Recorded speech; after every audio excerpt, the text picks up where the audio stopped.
নমস্কাৰ তোমালোকক এডুজনলৈ স্বাগতম জনাইছো আজি আমি এই ভিডিঅটোত দশম শ্ৰেণীৰ কাৰ্বন আৰু তাৰ যৌগ নামৰ পাঠটোৰ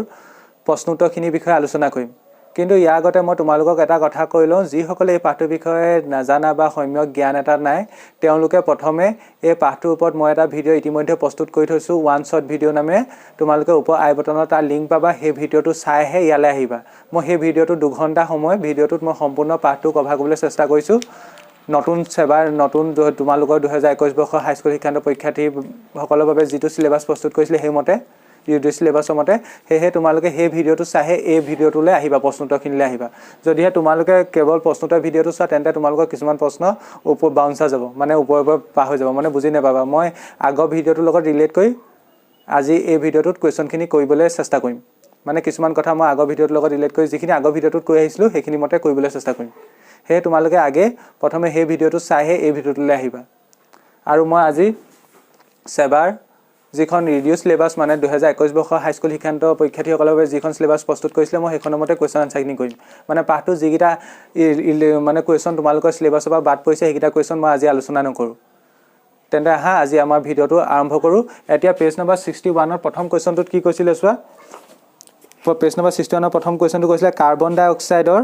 ইলেক্ট্ৰন বিন্দু গঠন কি হ'ব ইলেক্ট্ৰন বিন্দু গঠন মই ইতিমধ্যে আগৰ হে ভিডিঅ'টোৰ ওৱান শ্বট ভিডিঅ'টো শিকাই থৈছিলো কেনেকৈ আকে মই এতিয়া হে ৰিলেটেড কৰি হেতু লগতে মই কম মই ইমানবোৰ কথা নকওঁ জাস্ট কেনেকৈ আকিব পাৰি হিন্টছটো দিম মানে কেনেকৈ তোমালোকে বস্তুটো আকিব পাৰিবা হেতু কম এতিয়া আমাৰ কিহ আকিব কৈছে কাৰ্বন আকিব কৈছে প্ৰথম কোৱেশ্চনটোত কাৰ আকিব কৈছে কাৰ্বন ডাই অক্সাইড আকিব কৈছে এটা কাৰ্বন ডাই অক্সাইড আকিব হলে কাৰ্বনৰ জেনেৰেল গঠনটো কেনেকুৱা হয় হেতু জানিব লাগিব ইয়াত কি আছে কাৰ্বন আছে আৰু লগত অক্সিজেন কেটা আছে দুটা আছে এটা অক্সিজেন এইফালে থাকিব কাৰ্বনৰ আৰু এটা অক্সিজেন এইফালে থাকে আৰু কাৰ্বন আৰু অক্সিজেনৰ মাজত জেনেৰেলি ডি বন্ধনী থাকে তেন্তে কাৰ্বন ডাই অক্সাইডক তুমি যদি গঠনটো আকিবলৈ চাও এনেকুৱা হ'ব বুজি পালা না কাৰ্বন এটো অকন মনত ৰাখিবা এইফালে অক্সিজেনটা ডি বন্ধনী এইফালে অক্সিজেনটা এতিয়া হেই মতে ইলেক্ট্ৰন বিন্দু গঠন আকিম আৰু আকিবলৈ সহজ হ'ব তাৰ কাৰণে আমি প্ৰথম কি কৰিম কাৰ্বন ললো এটো কাৰ্বন ঠিক আছে তাৰ এইফালে অক্সিজেনটা আছে এটো কাৰ্বনৰ এইফালে থকা অক্সিজেনটো তাপা এইফালে এটো থকা অক্সিজেনটো এতিয়া চোৱা এতিয়া হেমতে আমি ইয়াত ইলেক্ট্ৰনবোৰ দি গলে হল এতিয়া চোৱা ইয়াত কাৰ্বনৰ লগত অক্সিজেনৰ ডি বন্ধনী আছে এতিয়া মই কৈছিলো এডাল বন্ধনী সৃষ্টি কৰোতে দুটা ইলেক্ট্ৰনৰ প্ৰয়োজন হ'ব এতিয়া ওপৰৰ বন্ধনীডালত এটা ইলেক্ট্ৰন কাৰ্বনৰ আছে এটা ইলেক্ট্ৰন অক্সিজেনৰ আছে তেন্তে কাৰ্বনৰ ইলেক্ট্ৰনটো ক্ৰছ দিছো আৰু অক্সিজেনৰ ইলেক্ট্ৰনটো ডট দিছো তেন্তে এটো মিলি ওপৰ বন্ধনীডাল সৃষ্টি হ'ল ঠিক তেনেকৈ তলৰ বন্ধনীডালত এটা ইলেক্ট্ৰন কাৰ্বনৰ আছে এটা ইলেক্ট্ৰন অক্সিজেনৰ আছে তেন্তে ইয়াত এটা ক্ৰছ দিম ইয়াত এটা ডট দিম কথাটো বুজি পালা মানে এই দুটাৰ পৰা ওপৰ বন্ধনীডাল সৃষ্টি হৈছে বুলি ধৰি লোৱা এইকেইটাৰ পৰা তলৰ বন্ধনীডাল ঠিক তেনেকৈ এইফালে দিয়া ইয়াত এটা কাৰ্বনৰ ইলেক্ট্ৰন এটা অক্সিজেনৰ ইলেক্ট্ৰন ঠিক তেনেকৈ ইয়াত এটা কাৰ্বনৰ ইলেক্ট্ৰন এটা অক্সিজেনৰ ইলেক্ট্ৰন হল না এডখলৈকে হৈ গ'ল এডখলৈকে সদায় এনেকৈ কৰি ল'বা তাৰ পিছত এতিয়া কি কৰিব লাগে বুলি কৈছিলো এতিয়া এই প্ৰত্যেকটো গোলৰ ভিতৰত 8টা ইলেক্ট্ৰন হ'ব লাগিব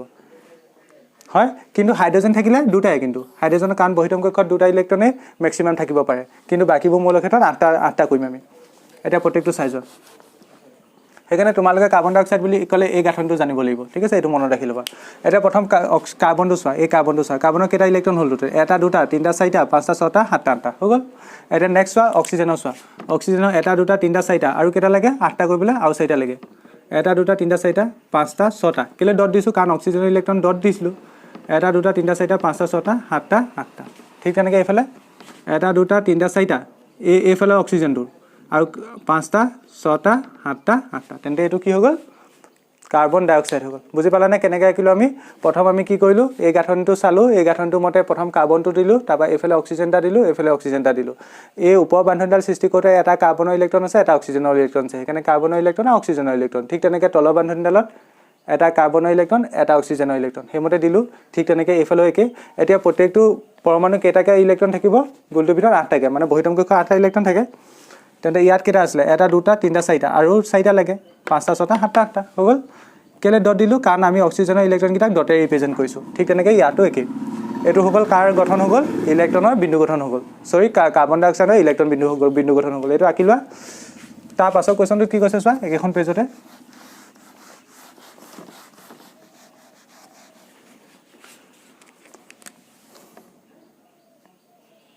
এটা 2 নম্বৰ কোৱেশ্চনটোত কি কৈছে 2 নম্বৰ কোৱেশ্চনটোত কি কৈছে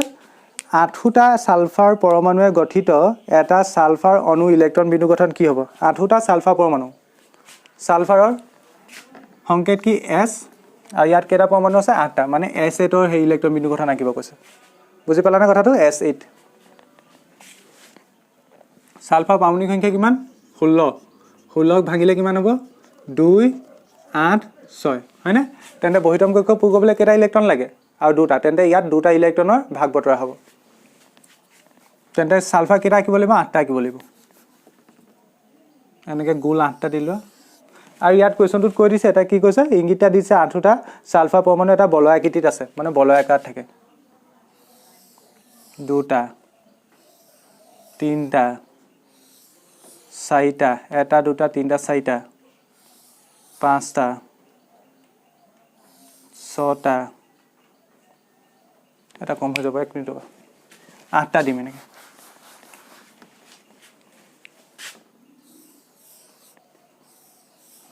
দুটা তিনটা চাৰিটা পাঁচটা ছটা সাতটা আঠটা হ'লনে এটা দুটা তিনটা চাৰিটা পাঁচটা ছটা সাতটা আঠটা একজেক্ট যে গোল হ'ব লাগিব কথা নাই এতিয়াতো অকণ ধুনীয়াকৈ মই কৈ দিছোঁ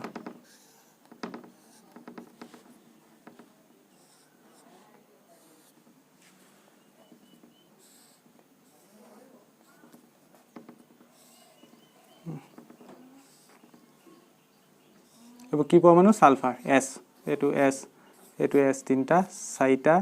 পাঁচটা ছটা সাতটা আঠটা তেন্তে আঠটা সালফাৰ পৰমাণু হৈ গ'ল এটা দুটা তিনটা চাৰিটা পাঁচটা ছটা সাতটা আঠটা এতিয়া কি ক'ব লাগে চোৱা মই কি কৈছোঁ দুটা ইলেক্ট্ৰনৰ মানে কি হ'ব ভাগ বতৰা হ'ব তেন্তে প্ৰত্যেকটোতে দুটা ইলেক্ট্ৰনৰ ভাগ বতৰা কৰা এটা দুটা ঠিক তেনেকৈ ইয়াতো দুটা ইয়াতো দুটা ইয়াতো দুটা ইয়াতো দুটা ইয়াতো দুটা ইয়াতো দুটা হৈ গ'ল আৰু ইয়াতো দুটা এতিয়া মই আৰু এটা কথা কৈছিলোঁ এটা পৰমাণু এনেকৈ গোলটোৰ ভিতৰত কেইটা ইলেক্ট্ৰন হৈ থাকিব লাগিব টোটেল 8টা এটা প্ৰত্যেকটো চাই যাওঁ প্ৰথম এইটো লোৱা এইটো ওচৰত কেইটা আছে এটা দুটা তিনটা চাৰিটা আৰু কেইটা লাগে 5টা 6টা 7টা 8টা ইয়াত সব ক্ৰছে হ'ব কাৰণ পৰমাণুৰ প্ৰকৃতিটো কি সব হাইড্ৰজেন সালফাৰ তেন্তে ইলেক্ট্ৰনৰ ৰিপ্ৰেজেন্টেশনটো সবৰ কাৰণে একেই হ'ব ঠিক তেনেকৈ ইয়াত চোৱা এইটো কাৰণে চোৱা এটা দুটা তিনটা চাৰিটা 5টা 6টা 7টা 8টা ঠিক তেনেকৈ এইটো কাৰণে চোৱা এটা দুটা তিনটা চাৰিটা 5টা 6টা 7টা 8টা ঠিক তেনেকৈ এইফালে এইটো কাৰণে চোৱা এটা দুটা তিনটা চাৰিটা হৈছে 5টা 6টা 7টা 8টা এইটো কাৰণে চোৱা এটা দুটা তিনটা চাৰিটা হৈছে 5টা 6টা 7টা 8টা এইটো কাৰণে চোৱা এটা দুটা তিনটা চাৰিটা 5টা 6টা 7টা 8টা এইটো কাৰণে এটা দুটা তিনটা চাৰিটা 5টা 6টা 7টা 8টা এইটো কাৰণেও ইয়াত দুটা দিটা তেন্তে এইটোৱে কি হ'ল S8 ৰ গঠন এতিয়া চোৱা S8 ইলেক্ট্ৰন বিন্দু গঠন এইটো কিন্তু এইটোক আৰু এটা ধৰণেও আঁকিব পাৰি বা আৰু এটা ধৰণে আঁকিব পাৰি S8 একচুৱেলি ৰজাৰ মুকুটটো টাইপৰ আকৃতি টাইপৰ থাকে মানে মই কি কৈছোঁ কথাটো S8 এনেকুৱা আকৃতিত থাকে তোমালোকৰ বহুত স্কুলত চাগে এনেকৈ শিকাইছে চাগে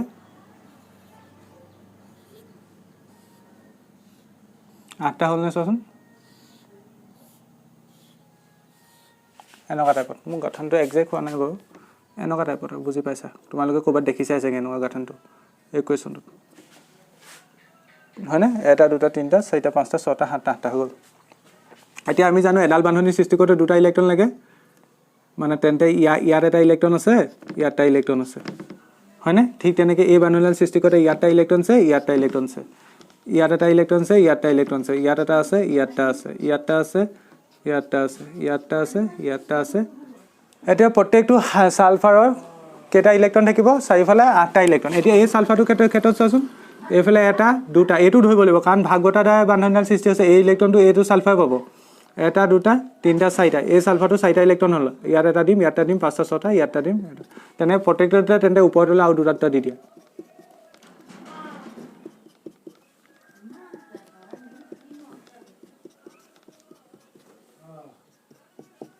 প্ৰত্যেকটোতে ওপৰলৈ দুটা দি দিয়া তেন্তে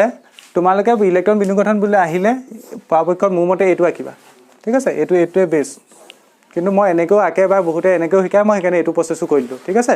ইলেক্ট্ৰন বিদ্যুৎ গঠন বুলি ক'লে জেনেৰেলি এনেকৈ আঁকিলে বেছি ভাল হ'ব ঠিক আছে তোমালোকে গম পালা ছালফাৰ এছাইড 8টা ছালফাৰ পৰমাণু কেনেকৈ থাকিব বলয় আকৃতিত থাকিব তেন্তে তোমালোকে এইটো নোট কৰি লোৱা ইয়াৰ পাছৰ কুৱেশ্যন কৰিম আমি এতিয়া পাছৰ কুৱেশ্যন পেজ নম্বৰ 68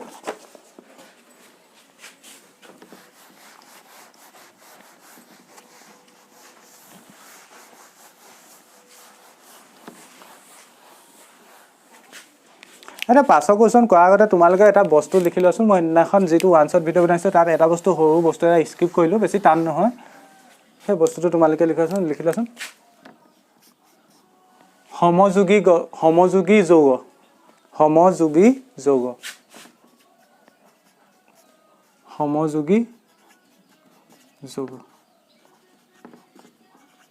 এইটো আইচোমাৰ্ছ বুলি কয় সমযোগী যৌগ মানে কি একদম ইজি প্ৰথম ডেফিনেশ্যনটো লিখি লোৱা তাৰপৰা মই কৈ আছোঁ কি হয় এইটো যিবোৰ যৌগৰ আণৱিক সংকেত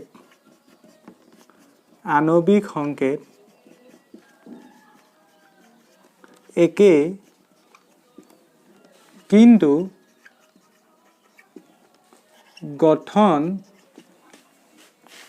সংকেত বেলেগ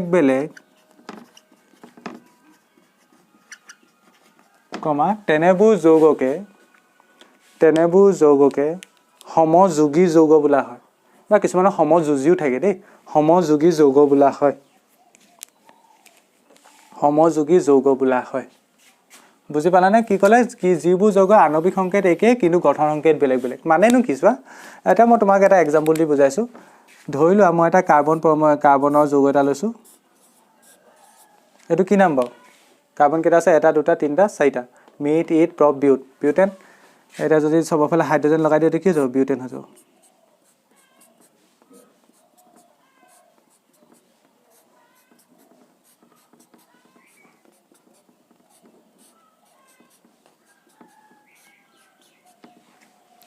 ঠিক আছে আৰু এটা আঁকিছোঁ চাবা দেই এইটো চাবা ভালকৈ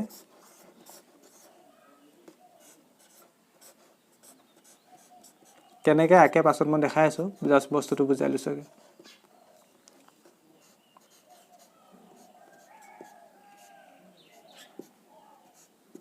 এইবোৰ হাইড্ৰজেনবোৰ দি দিয়াৰ কাৰণে তোমালোকে খেলি মেলি পাইছা চাগে শ্বৰ্টকৈও লিখিব পাৰি মই দেখাম বাৰু ৰ'বা এতিয়া এই দুটা বস্তুৰ মাজত চোৱাচোন এই দুটা কাৰ্বন যৌগ ধৰিলা এতিয়া প্ৰথমটো চোৱাচোন প্ৰথমটোত কাৰ্বন কেইটা আছে 1 2 3 4টা মানে কাৰ্বন কেইটা আছে 4টা আছে হাইড্ৰজেন কেইটা আছে 1 2 3 4টা 5টা 6টা 7টা 8টা 9টা 10টা হাইড্ৰজেন কেইটা আছে 10টা তেন্তে ইয়াৰ আণৱিক সংকেত কি হ'ব এই মৌলটো এই যৌগটোৰ কাৰণে C4H10 হ'ব এতিয়া এইটোলৈ আহাচোন এইটোত কাৰ্বন কেইটা আছে 1 2 3টা 4টা কাৰ্বন কেইটা আছে ইয়াতো 4টাই আছে হাইড্ৰজেন কেইটা আছে 1 2 3টা 4টা 5টা 6টা 7টা 8টা 9টা 10টা হাইড্ৰজেন কেইটা আছে 10টা তেন্তে ইয়াৰ কাৰণে আণৱিক সংকেত কি হ'ল C4H10 এতিয়া এটা কথা তোমালোকে মন কৰিব পাৰিছানে প্ৰথম এইটো যিটো মই লৈছিলোঁ তাতো আণৱিক সংকেত কিমান C4H10 ইয়াতো যিটো লৈছোঁ সেইটো তাৰ আণৱিক সংকেত কিমান C4H10 মানে আমি এটা কথা ক'ব পাৰোঁ যে দুটা মৌলৰ আণৱিক সংকেতটো একেটাই মানে আণৱিক সংকেত কি একেটাই ইয়াতো কাৰ্বন 4টা আছে ইয়াতো কাৰ্বন 4টা আছে ইয়াতো হাইড্ৰজেন 10টা আছে ইয়াতো হাইড্ৰজেন 10টা আছে কিন্তু তাৰ সিহঁতৰ মাজত পাৰ্থক্যটো কি সেইকেইটা দেখিবলৈ বেলেগ মানে গঠনটো বেলেগ ইয়াৰ যেনেকুৱা গঠন ইয়াৰ গঠনটো অলপ বেলেগ হয়নে তেন্তে এনেকুৱা যৌগবোৰক কি বুলি কয় সমযোগী যৌগ বোলা কয় ধৰি লোৱা এইটো আৰু এইটো কি যৌগ বুলি ক'ব সমযোগী যৌগ মানে কি তেন্তে আণৱিক সংকেত একে হ'ব তাত যিবোৰ পৰমাণু থাকে পৰমাণু মানে একে সমান পৰিমাণৰ থাকিব ধৰি লোৱা কাৰ্বন 2টা থাকিলে এইটোতো কাৰ্বন 2টাই থাকিব হাইড্ৰজেন 6টা থাকিলে এইটোতো হাইড্ৰজেন 6টাই থাকিব কিন্তু এটা অকাৰ গঠনটো বেলেগ হ'ব তেনেকুৱা যৌগবোৰক কি বুলি কয় সমযোগী যৌগ এটা তোমালোকে এনেকৈ বান্ধনীবোৰ দি দিয়াৰ কাৰণে বেছি দিগদাৰ লাগিছে চাগে তোমালোকে এইটো কেনেকৈ কিব পাৰি এইটো বুজি পালানে এইটো উদাহৰণ বুলি লিখি ল'ব পাৰা এতিয়া তোমালোকে উদাহৰণ এইটো কেনেকৈ আঁকিব পাৰি মই কি কৈছোঁ শৰ্ট ফৰ্মতো আঁকিব পাৰি এনেকৈ বা ব্ৰেকেটৰ ভিতৰতে আঁকি ল'বা এই কাৰ্বন কেইটা ৰাখিছিলোঁ 1 2 3 4টা ইয়াত কেইটালৈ হাইড্ৰজেন লাগিব 3টা ইয়াত দুডাল বান্ধনী আছে হাইড্ৰজেন কেইটা লাগিব 2টা লাগিব ইয়াত কেইটা লাগিব হাইড্ৰজেন 2টা ইয়াত হাইড্ৰজেন কেইটা লাগিব 3টা লাগিব হয়নে মানে এই বস্তুটো এইটো হয় শৰ্ট ফৰ্মত লিখিছোঁ ঠিক তেনেকৈ ইয়াক যদি এইটো আঁকো এইটো আঁকিলে কেনেকৈ হ'ব এটা দুটা তিনিটা চিএলকে তিনিটা কাৰ্বন আছে তলৰ ফালে এটা কাৰ্বন আছে ইয়াত হাইড্ৰজেন কেইটা আছে তিনিটা ইয়াত হাইড্ৰজেন কেইটা লাগিব তিনিটা ইয়াত হাইড্ৰজেন কেইটা লাগিব তিনিটা ইয়াত চোৱা এডাল দুটা তিনিডাল বান্ধনি হৈ গ'ল আৰু হাইড্ৰজেন এটা লাগিব তেন্তে এইকেইটা এতিয়া চোৱাচোন এইটো ইয়াতো কাৰ্বন চাৰিটা আছে ইয়াতো কাৰ্বন চাৰিটা আছে ইয়াতো হাইড্ৰজেন 10টা আছে ইয়াতো হাইড্ৰজেন 10টা আছে কিন্তু এইটো দেখিবলৈ যেনেকুৱা হৈছে এইটো দেখিবলৈ তেনেকুৱা নহয় মানে দেখিবলৈ বেলেগ বেলেগ হৈছে গঠনটো বেলেগ বেলেগ আৰু তেনেকুৱাবোৰকে কি বুলি কয় সমযোগী যৌগ বুলি কয় বুজি পালানে তেন্তে উদাহৰণ বুলি কৈ এই ছবিকেইটা আঁকি লোৱা এইটো আঁকা আৰু এইটো আঁকা আৰু বেকেটত এনেকৈও আঁকি ল'ব পাৰা এইটো বিস্তৃত ফৰ্মত হাইড্ৰজেনখিনি দেখাইছোঁ হাইড্ৰজেনখিনি এনেকৈ তুমি ভৰাই পিনে এনেকৈও লিখিব পাৰা বান্ধনিখিনি নেদেখুৱাকৈ ঠিক আছে এইডোখৰলৈকে লিখি পেলাই তলত লিখি ল'বা বিউটেনৰ দুটা গঠন সমযোজী অঁকাটো সম্ভৱ তলত লিখি ল'বা বিউটেনৰ এইটো কি হয় বিউটেন হয় হয়নে C4H10 বিউটেন হয় বিউটেনৰ দুটা গঠন সমযোজী অঁকাটো সম্ভৱ এটা এইটো আৰু এটা এইটো তলত কি লিখি ল'ব ক'লোঁ কাঞ্চিত মাৰি লিখি ল'বা বিউটেনৰ দুটা গঠন সমযোজী বা সমযোগী অঁকাটো সম্ভৱ ঠিক আছে তেন্তে আমি গম পালোঁ যে যিবোৰ যৌগ আণৱিক সংকেত একেই হ'ব কিন্তু গঠন বেলেগ বেলেগ হ'ব তেনেকুৱাবোৰ কি বুলি ক'ব সমযোগী যৌগ এতিয়া তাৰ ৰিলেটেড কুৱেশ্যনছে মই এইটো শিকোৱা কাৰণ সেইটোৱে এটা তাৰ ৰিলেটেড কুৱেশ্যনছে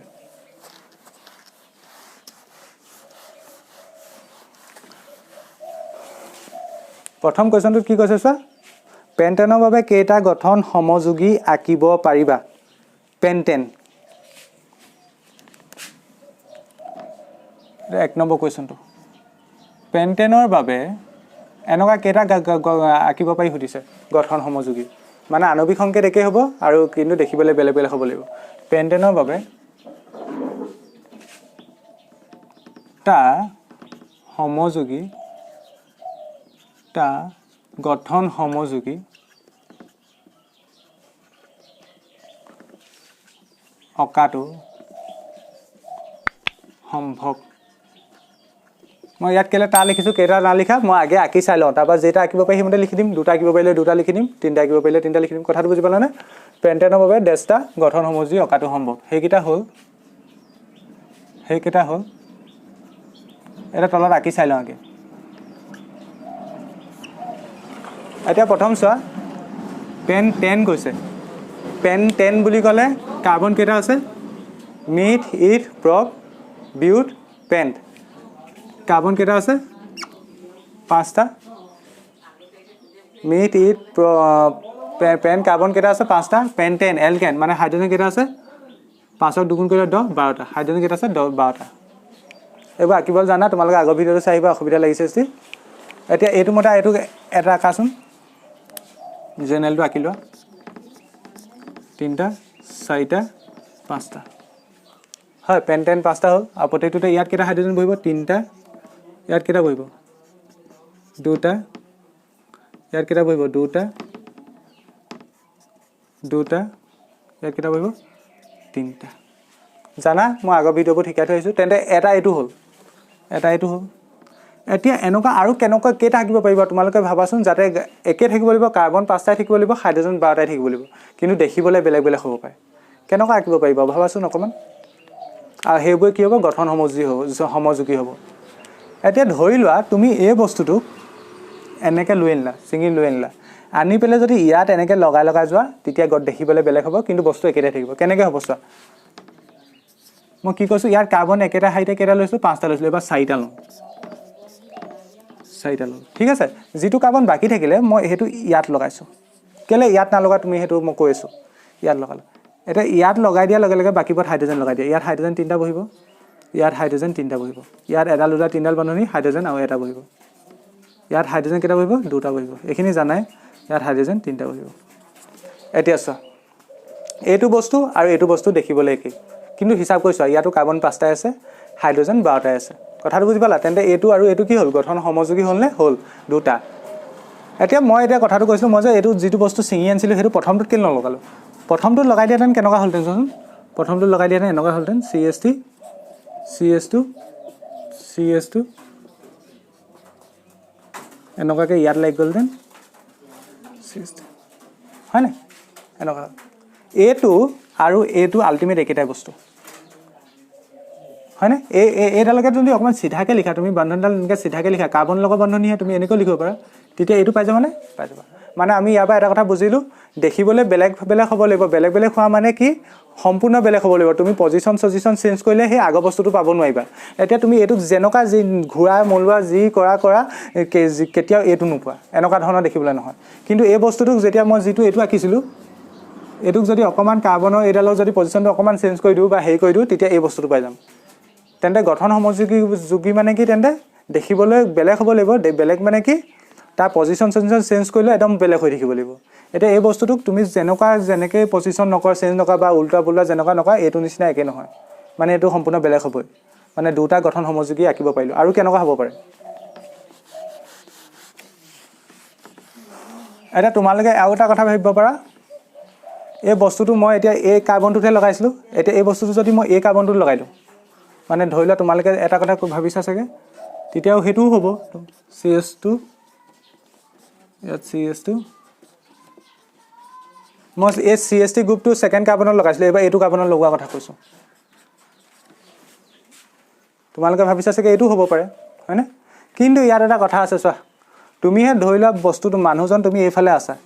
এইফালে চাই পেলাই কোৱা তুমি ক'বা যে CH3 গ্ৰুপটো এইফালৰ পৰা 2 নম্বৰ কাৰ্বনত আছে কথাটো বুজি পাইছানে মই কি কৈছোঁ মানুহজন তুমি যদি ইফালে থাকা তুমি ক'বা যে এই গ্ৰুপটো কেই নম্বৰ কাৰ্বনত আছে 2 নম্বৰ কাৰ্বনত আছে কিন্তু যদি মই তোমাক এই কাৰ্বনটোৰ ক্ষেত্ৰত এইফালে লৈ আনো এইফালৰ পৰা চোৱা তেতিয়াও তুমি কি ক'বা CH3 গ্ৰুপটো 2 নম্বৰ কাৰ্বনতে আছে মানে আল্টিমেট এই দুটা বস্তু একেই এইটো CH3 গ্ৰুপটো 2 নম্বৰ কাৰ্বনত আছে এইটো CH3 গ্ৰুপটো 2 নম্বৰ কাৰ্বনতে আছে মই কি কৈছোঁ পজিশ্যন চেঞ্জ কৰিলে বস্তুটো একেটাই হৈ থাকিব লাগিব কিন্তু এই বস্তুটোক যদি তুমি ঘূৰাই দিয়া এইটোৱে পাই যাবা বস্তুটো এনেকৈ আছে এনেকৈ যদি ফ্লিপ কৰি দিয়া এই বস্তুটোৱে পাই যাবা কথাটো বুজি পাইছানে তেন্তে এইটো নহয় এইটো আৰু এইটো একেটাই মানে এবাৰহে আঁকিম তেন্তে এইটো আঁকিলোঁ যদি তুমি এইটো ইয়াত দি দিয়া সেইটো একেটাই হ'ব সেইটো গঠন সমযোগী নহয় একেটাই হ'ব তেন্তে ইয়াৰ আৰু এটা আঁকিব পাৰি দিছোঁচোন আৰু এটা কেনেকুৱা আঁকিব পাৰিম বাৰু ধৰি লোৱা তুমি এই বস্তুটোক এবাৰ একদম উলিয়াই আনি ধৰি লোৱা ওপৰফালে লগাই দিলা সেইটো এটা হ'ব মানে এনেকুৱা ধৰণৰ কাৰ্বন 3টা কাৰ্বন ল'লা 5টা কাৰ্বন যিহেতু লাগে ওপৰফালে এটা কাৰ্বন লগাই দিলা তলৰফালে এটা লগাই দিলা আৰু বাকীবোৰ হাইড্ৰজেন লগাই দিয়া CH3 ইয়াত CH3 ইয়াত CH3 ইয়াত CH3 তেন্তে হাইড্ৰজেন কেইটা হৈ গ'ল 3 6 9 12 হাইড্ৰজেন 12টা কাৰ্বন 5টা চাই লোৱা তেন্তে এই তিনিটা কি হ'ব প্ৰত্যেকতে আণৱিক সংকেতটো একে কিন্তু দেখিবলৈ প্ৰত্যেককেইটা বেলেগ বেলেগ চোৱা আৰু বেলেগ মানে এনেকুৱা বেলেগ সিহঁতক পজিশ্যন চেঞ্জ কৰিলে কেতিয়াও একে নহয় সেইটো কথা মন কৰিব লাগিব মই অথনিৰ পৰা সেইটো বুজাবলৈ চেষ্টা কৰিছোঁ পজিশ্যন চেঞ্জ কৰিলেও একে পাব লাগিব এইটোক যেনেকৈ নোঘোৱা নেমেলোৱা তুমি এইকেইটা নিচিনা একে নহয় এইটো কেতিয়াও ঠিক তেনেকৈ এইটো ঘূৰালে মোৱালেও এনেকৈ উল্টা পুল্টা কৰিলেও এইকেইটা নিচিনা একে নহয় ঠিক তেনেকৈ ইয়াতো একে আৰু ঘূৰা মেলোৱা এইকেইটা নিচিনা একে নহয় তেন্তে এইকেইটা সম্পূৰ্ণ দেখিবলৈ বেলেগ আৰু সিহঁতৰ গোটেইকেইটাৰ আণৱিক সংকেত গোটেই তিনিটা একে তেন্তে কি লিখিব পাৰি তেন্তে পেণ্টেনৰ বাবে কেইটা লিখিব পাৰি তেন্তে 1 2 3টা গঠন সমযোগী অঁকাটো সম্ভৱ সেইকেইটা হ'ল এইকেইটা কিলো পেণ্টেনৰ কাৰণে তোমালোকে আণৱিক সংকেতটো লিখি ল'ব পাৰা কিনা C5 কিমান S12 সেইমতে এইবোৰ আঁকিছোঁ সেইকেইটা হ'ল 1 নম্বৰ এইটো 3টা কিলো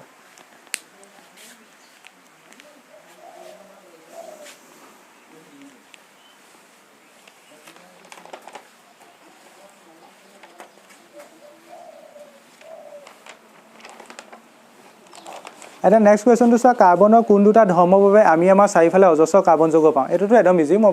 লেচনটো পঢ়াই থাকোঁতে কৈছিলোঁ এইটো লিখা হ'লনে এইটো মই আহিছোঁ নেক্সট কুৱেশ্যনটো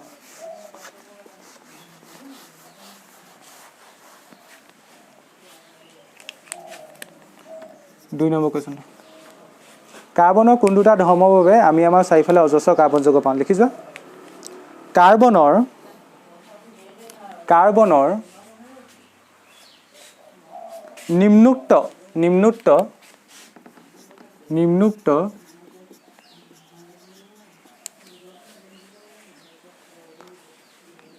ধৰ্ম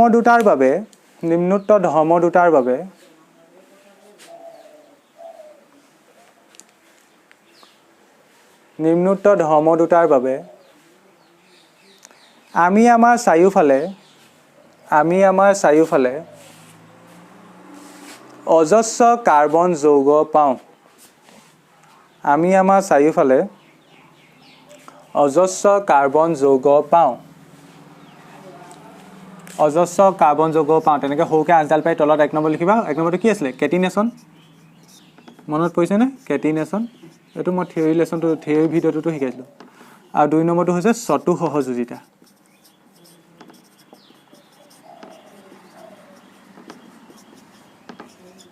এইটো বকি আছোঁ চতু সহযোজিতা ঠিক আছে কাৰ্বনৰ নিম্নোক্ত ধৰ্ম দুটাৰ বাবে আমি আমাৰ চৌকাশে চাৰিফালে অজস্ৰ কাৰ্বন যৌগ পাওঁ সৰুকৈ আঞ্জাল পাই প্ৰথমটো কি কেটিনেশ্যন 2 নম্বৰ চতু সহযোজিতা যদি কুৱেশ্যনটো 2 নম্বৰ আহে তেন্তে এইটো লিখি দিলে হ'ল আৰু যদি কেনেবাকৈ 3 নম্বৰ বা 4 নম্বৰ আহে আহিব নালাগে মেক্সিমাম 2 নম্বৰ আহিব যদিহে মই কৈছোঁ কেনেবাকৈ 3 নম্বৰ বা 4 নম্বৰ আহে ইয়াত এটা লাইন লিখি দিবা কেটিনেশ্যন কাক কয় জানা নহয় কি আছিলে কেটিনেশ্যন কাৰ্বনে নিজৰ মাজতে বান্ধনি সৃষ্টি কৰিব পাৰে কাৰ্বনৰ এই ধৰ্মকে কেটিনেশ্যন বোলা হয় ঠিক তেনেকৈ চতু সহযোজিতা মানে কি আছিলে মই শিকাই থৈ আহিছোঁ এটা লাইন লিখি দিলে হ'ব 2 নম্বৰ কাৰণে আহিলে ইমানটো লিখিলে চাফিচিয়েণ্ট কাৰ্বনৰ নিম্নোক্ত ধৰ্মতাৰ বাবে আমি আমাৰ চাৰিফালে অজস্ৰ কাৰ্বন যৌগ পাওঁ সৰুকৈ আঞ্জাল পাই 1 নম্বৰটো কেটিনেশ্যন ইয়াত তেতিয়া এইকেইটা চিন নিদিবা আৰু 2 নম্বৰ চতু সহযোজিতা ঠিক আছে আৰু যদিহে তাতকৈ 3 বা 4 অহা দেখা তেতিয়া এটা লাইন লিখি দিবা কি লিখিবা লিখি লোৱা লাগিলে কিনা এনেকৈ এটা লাইন লিখি থোৱা 2 নম্বৰ আহিলে লিখি দিলেও কোনো কথা নাই জাষ্ট 2 নম্বৰত এইটো লিখি দিলেও হ'ব কেটিনেশ্যনত লিখিবা এই ধৰ্মৰ বাবে কেটিনেশ্যনত লিখিবা এই ধৰ্মৰ বাবে কাৰ্বনে নিজৰ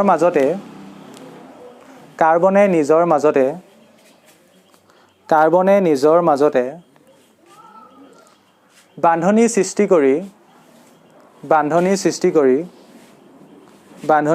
কৰি অসংখ্য অণু গঠন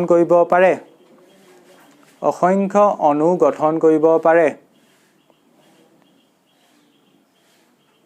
ঠিক আছে দাৰি এতিয়া চতু সহযোজিতা লিখি লোৱা এটা লাইন তেনেকৈ কাৰ্বনৰ যোজ্যতা 4 হোৱাৰ বাবে চতু সহযোজিতা লিখিবা দেই এবাৰ কাৰ্বনৰ যোজ্যতা 4 হোৱাৰ বাবে ই অন্য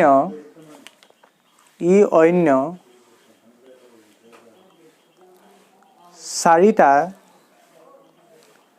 একযোজী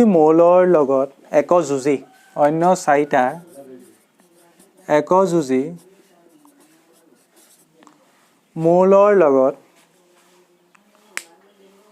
সহযোজী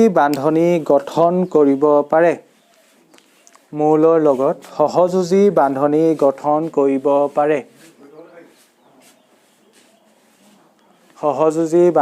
গঠন কৰিব পাৰে তাই এতিয়া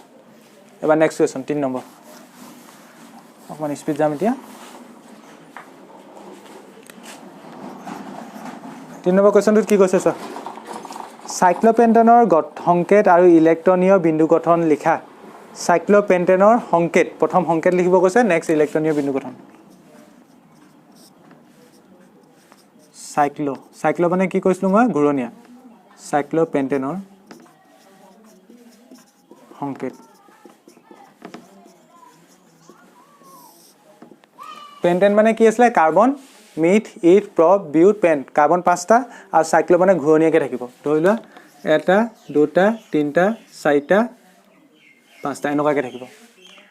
বুজি পালানে আৰু সিহঁতৰ মাজত পেণ্টেন এলকেন চবৰ মাজত এক বন্ধন থাকিব আৰু প্ৰত্যেকটো কাৰ্বনৰ তেন্তে কেইটাকৈ হাইড্ৰজেন থাকিব 2টাকৈ থাকিব এনেকৈ হয়নে এইটোৱে সাইক্লোপেণ্টেন তোমালোকে মুখস্থ মাৰিব নালাগে এনেকৈ কিনাত আঁকি চাই ল'বা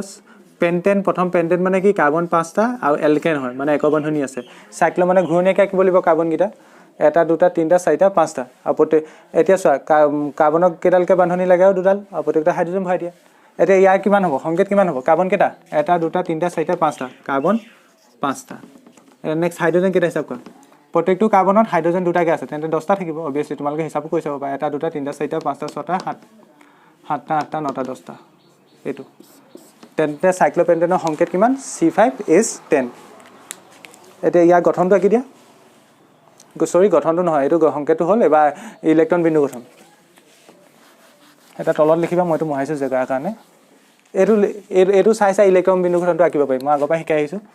তলত লিখিবা সাইক্লোপেণ্টেনৰ ইলেক্ট্ৰন বিন্দু গঠন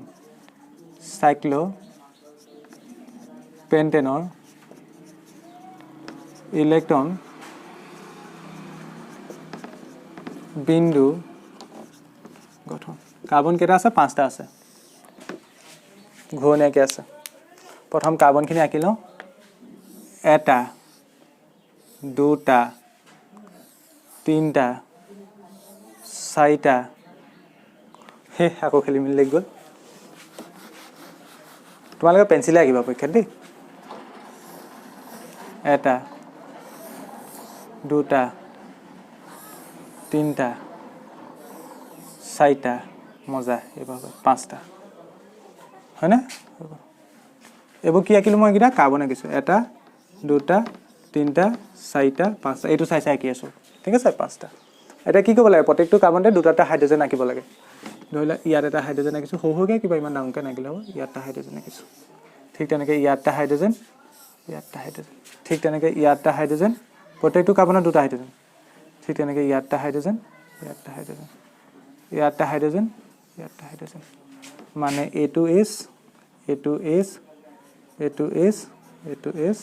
একাধিক্ৰমে আঁকি যাবা তেতিয়া খেলি মেলি লাগে এনেই ওপৰৰ পৰা দেখিলে এইটো কি আঁকিলোঁ তেনেকুৱা নিচিনা লাগে হয়নে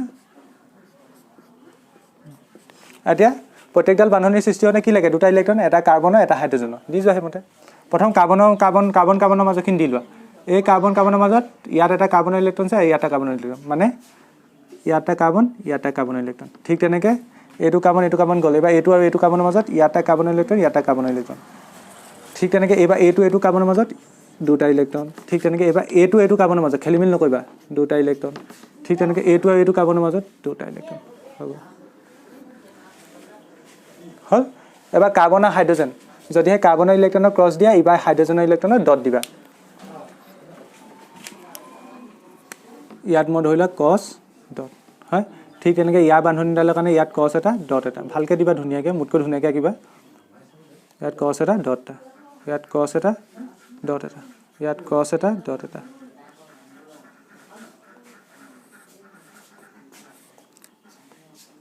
ইয়াত কছ এটা ডট এটা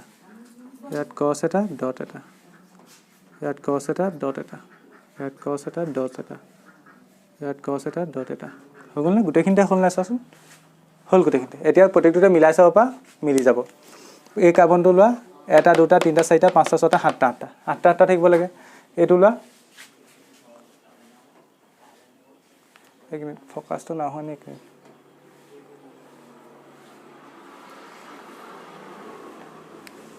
ক্লিয়াৰ হৈছে নে এতিয়া এই কাৰ্বনটো লোৱা এটা দুটা তিনিটা চাৰিটা 5টা 6টা 7টা 8টা ঠিক তেনেকৈ এই কাৰ্বনটো লোৱা এটা দুটা তিনিটা চাৰিটা 5টা 6টা 7টা 8টা প্ৰত্যেকটোতে কাৰ্বনতে 8টা ইলেক্ট্ৰন হৈ গ'ল বুজি পালানে এইটোৱে তেন্তে কি চাইক্লোপেণ্টেনৰ ইলেক্ট্ৰন বিন্দু গঠন স্ক্ৰীনশ্বট এটা লৈ লোৱা নহ'লে আঁকি লোৱা ভিডিঅ'টো প'জ কৰি মেইন প্ৰথম তোমালোকে কনচেপ্টটো বুজি পালা যদি আগৰ পৰা তেনেকৈ ধুনীয়াকৈ নিজে আঁকিব পাৰিবা প্ৰথমে এনেই জেনেৰেল গঠনটো আঁকি ল'বা সেইমতে চাই চাই দি আঁকি গ'লে হ'ল বান্ধনী জেগাত দুটা ইলেক্ট্ৰন খাব এক বান্ধনী জেগাত এটা নেক্সট কুৱেশ্যন চোৱা এইটো তেন্তে ৰাফ কৰিছোঁ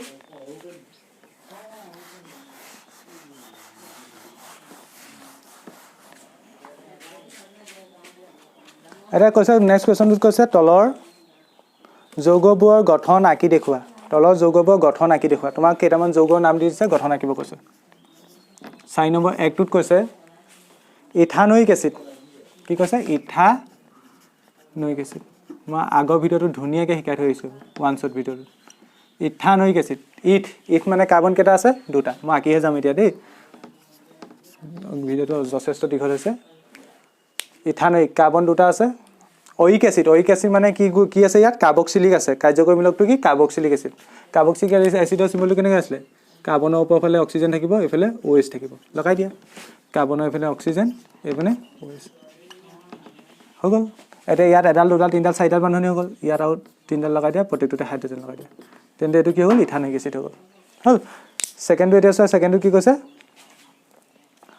ব্ৰম'পেণ্টেন আৰু ব্ৰম'পেণ্টেনত ষ্টাৰ এটা দিছে ষ্টাৰ মাৰি তলত লিখিছে ব্ৰম'পেণ্টেনৰ সমযোগী সম্ভৱনে সমযোগী মানে কি আছিলে আণৱিক সংকেত একে কিন্তু দেখিবলৈ বেলেগ বেলেগ হয় নাই এইটো হ'ল এতিয়া এবাৰ চোৱা ব্ৰম'পেণ্টেন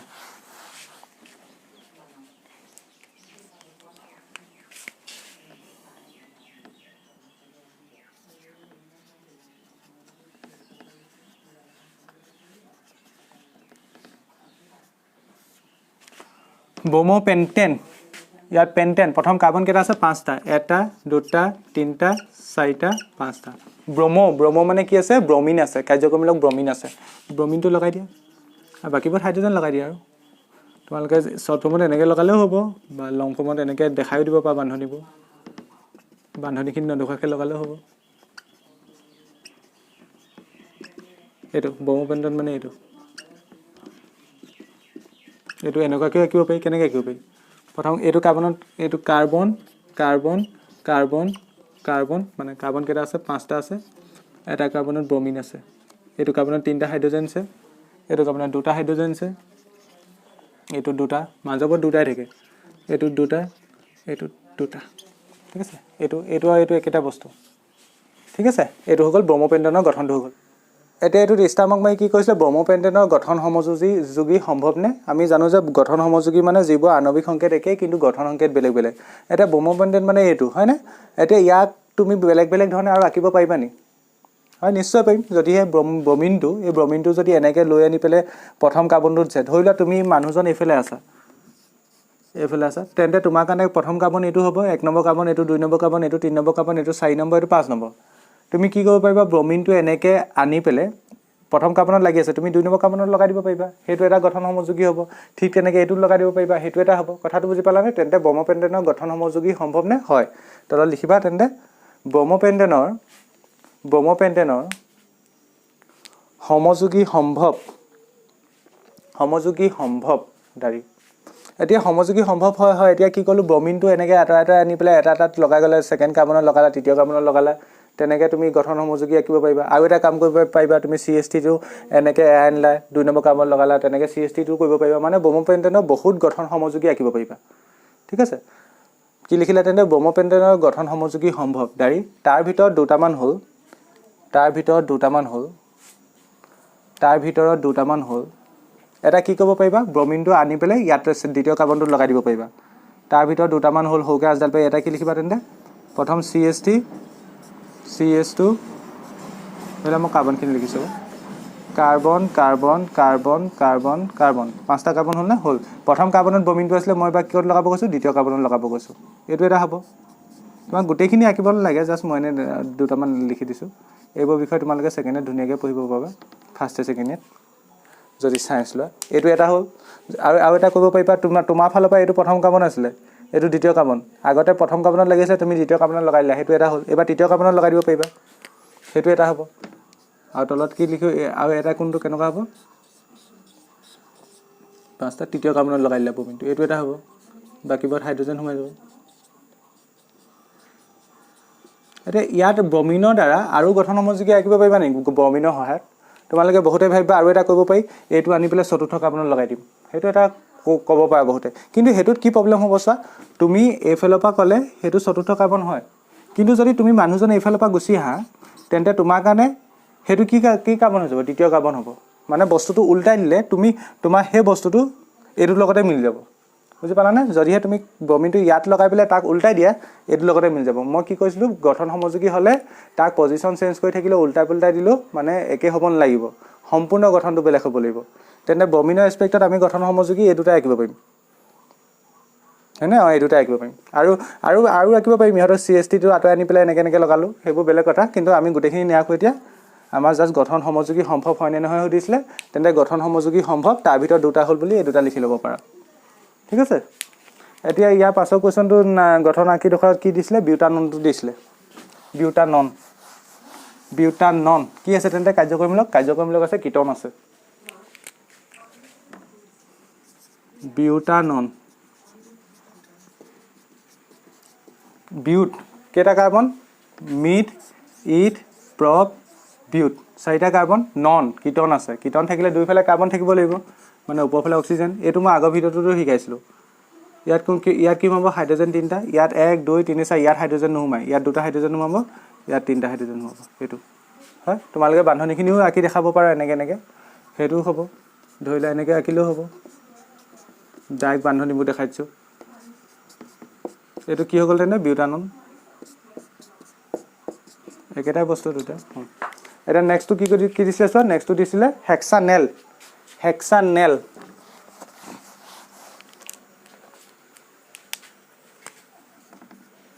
হেক্সানেল কাৰ্বন কেইটা আছে hex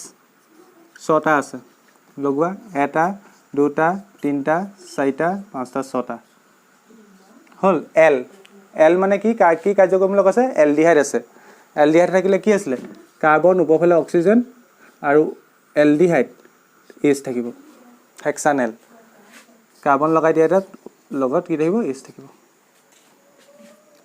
myth ইথ prop বিউট pant hex আৰু কাৰ্যকৰীমূলক এলডিহাইড থকাৰ কাৰণে এল হ'ল হেক্সানেল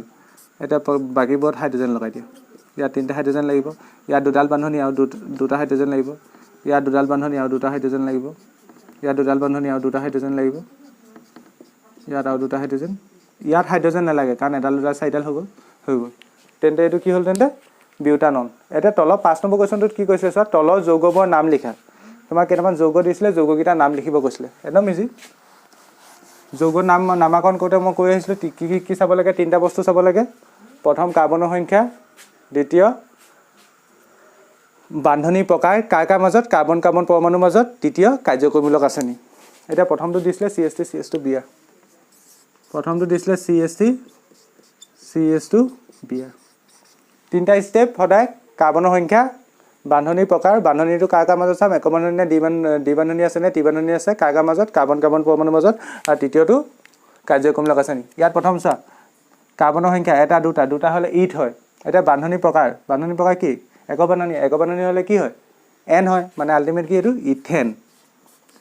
আৰু লাষ্টত চাব লাগে কাৰ্যকৰীমূলক আছেনি আছে ব্ৰমিন থাকিলে কি হয় ব্ৰমো আৰু এটো উপসৰ্গ হিচাপে যোগ হয় মানে আগত লাগিব এইখিনি বিষয় মই ওৱান শ্বট ভিডিওটো ধুনীয়াকৈ এক্সপ্লেইন কৰি থৈছো যা খেলিমেলি লাগে সেই ভিডিওটো চাই ল'বা তেন্তে এটো কি হ'ব ব্ৰমো ইথেন তেন্তে এডোখৰলৈকে নোট কৰা এটা নেক্সটটো কি দিছে এইকেইটা মই সেই ভিডিওটো কৈ দিছিলো তোমাক নাখন যেটো ওৱান শ্বট ভিডিও আছে তাতো মই এইকেইটা কোৱেশ্চন কৈ দিছিলো এইপিনে হাইড্ৰোজেনটা আছে আৰু ইটো লিখি লৈছো একেছতে মই কাৰ্বন 1 2 3 6টা আছে ন 6টা 4টা 5টা 6টা ইয়াত টি বান্ধনী আছে এইপিনে হাইড্ৰোজেন এটা আছে ইয়াত দুটা হাইড্ৰোজেন ইয়াত দুটা হাইড্ৰোজেন ইয়াত 3টা হাইড্ৰোজেন এটা নামাকৰণ কৰা ইয়াৰ নামটো কি হ'ব প্ৰথম কি চাব কৈছো কাৰ্বনৰ সংখ্যা কেইটা আছে এটা মিথ হ'ব নেক্সট বান্ধনী প্ৰকাৰ কাৰ মাজত চাব কৈছো কাৰ্বনৰ মাজত যেহেতু কাৰ্বন নাই মানে কাৰ্বনৰ বান্ধনী প্ৰকাৰ এক বান্ধনী বুলি ধৰিব লাগিব ইয়াত তোমালোকে দ্বি বান্ধনী নহয় কিন্তু এটো কাৰ্যকৰীমূলক হয় আমি সদায় বান্ধনী প্ৰকাৰ কাৰ্বনৰ মাজত চাম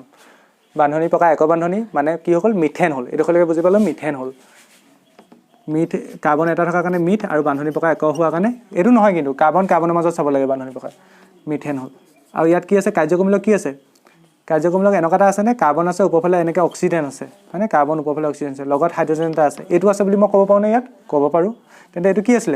কাৰ্বন উপফালে অক্সিজেন ইপিনে হাইড্ৰোজেন এটো কি আছিল এলডিহাইড হয়নে এলডিহাইড হলে কি যোগ হয় এল যোগ হয় এলটো ক'ত লাগে পাছত লগ লাগে তেন্তে এটো মিলাই দিলে কি হ'ব মি একাডাল কি হৈ যাব আকাৰ হৈ যাব মিঠা আৰু এটো কাৰণে নট একা লাগি যাব মিঠা নেল তেন্তে এইটোৱে ইয়াৰ নাম নেক্সটটো চোৱা প্ৰথম কাৰ্বনৰ সংখ্যা 1 2 3 4 5 6টা নেক্সট বান্ধনী প্ৰকাৰ কি কাৰ্বনৰ মাজত ত্ৰি বান্ধনী আছে নে ত্ৰি বান্ধনী আছে তেন্তে কি হ'ব 6টা হোৱাৰ কাৰণে হেক্স হ'ল আৰু ত্ৰি বান্ধনী থাকিলে কি যোগ হয় আইন যোগ হয় হেক্সাইন তেন্তে নামটো কি হৈ গ'ল হেক্সাইন হ'ব বুজি পালা আৰু ইয়াত কাৰ্যকৰীমূলক নাই তেন্তে প্ৰথম কি চাব ক'লো কাৰ্বনৰ সংখ্যা চালা নেক্সট বান্ধনী প্ৰকাৰ ত্ৰি বান্ধনী হোৱাৰ কাৰণে হেক্সাইন হ'ল তেন্তে এইটো নোট কৰি লোৱা এডোখৰলৈকে এটা ইয়াৰ পাছৰ কোৱেশ্চন চোৱা পাছৰকেইটা ব্যাখ্যা কৰা দুটা কোৱেশ্চন আছে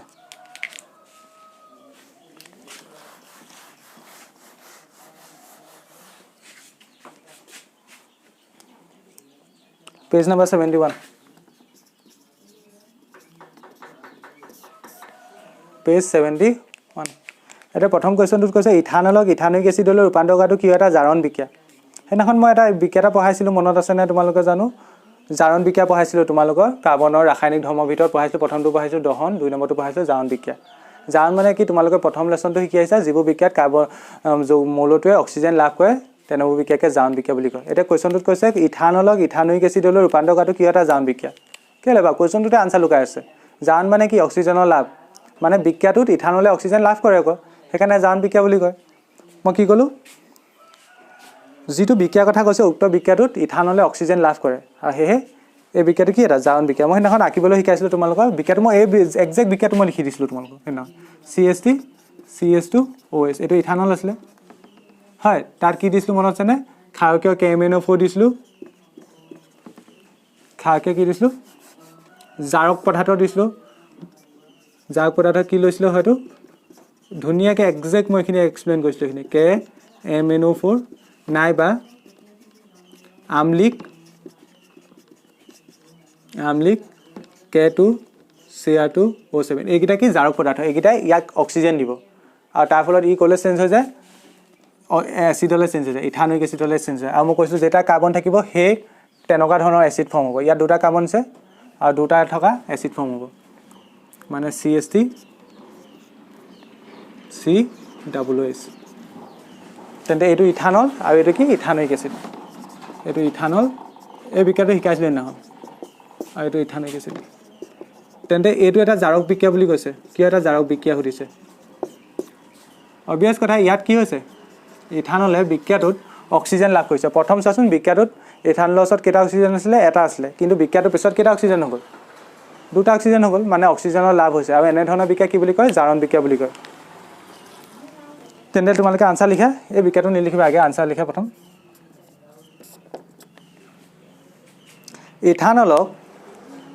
ইথানলক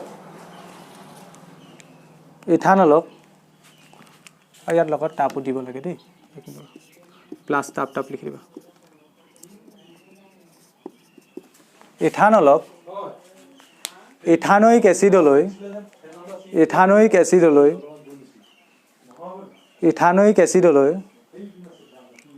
ৰূপান্তৰ কৰাটো এটা জাৰণ বিক্ৰিয়া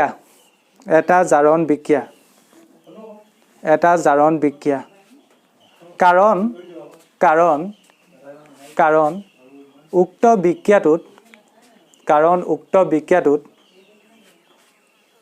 ইথানলে অক্সিজেন লাভ কৰে দাৰি কাৰণ উক্ত বিক্ৰিয়াটোত ইথানলে অক্সিজেন লাভ কৰে দাৰি বিক্ৰিয়া চেঞ্জ কৰি লিখিবা সংঘটিত হোৱা বিক্ৰিয়াটো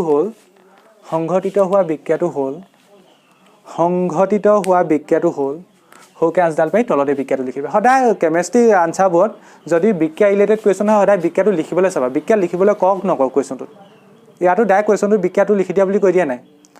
এনেকুৱা কেমিষ্ট্ৰি ব্যাখ্যা কৰা কুৱেশ্যন হ'লেও য'ত বিক্ৰিয়া ৰিলেটেড কুৱেশ্যন ধৰি লোৱা সেই কুৱেশ্যনটো ৰিলেটেড বিক্ৰিয়াটো তোমালোকৰ কিতাপত দিয়া আছে যদি দিয়া নোহোৱাকৈ ৰিয়েকশ্যন হয় তেন্তে নিলিখিলেও কোনো কথা নাই যদি বিক্ৰিয়া ৰিলেটেড কুৱেশ্যন হয় তাত বিক্ৰিয়াটো লিখিব নক'লেও পৰাপক্ষত লিখিবলৈ চাবা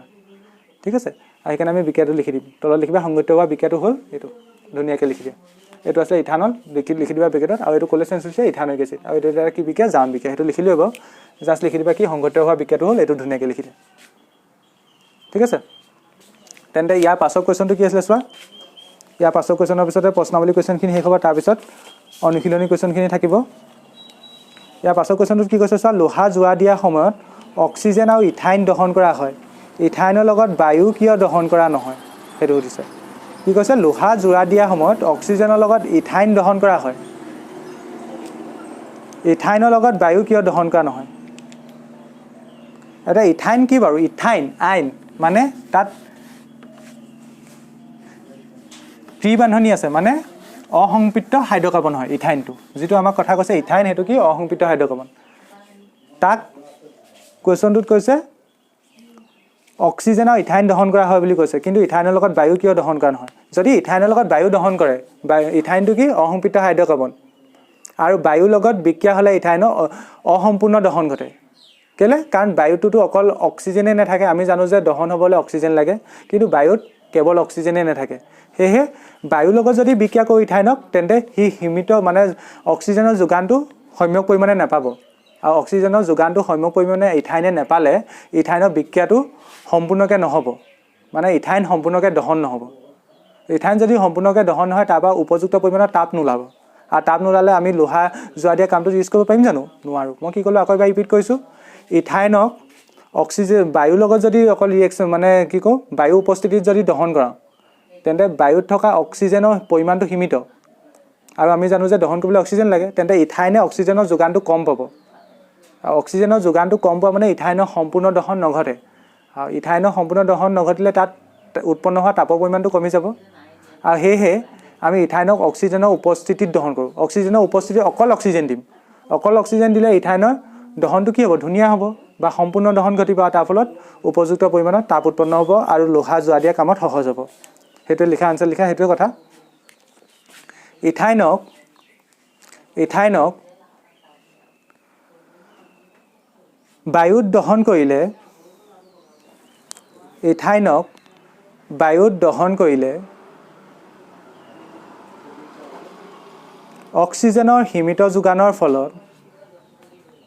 অক্সিজেনৰ সীমিত যোগানৰ ফলত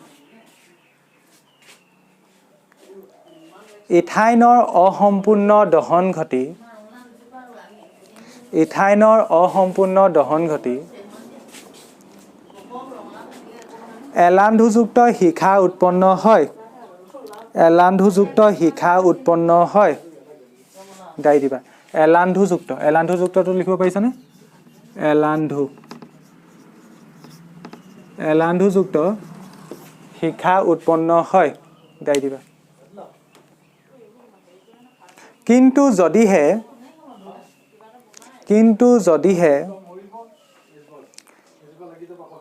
ইথাইনক অক্সিজেনৰ উপস্থিতিত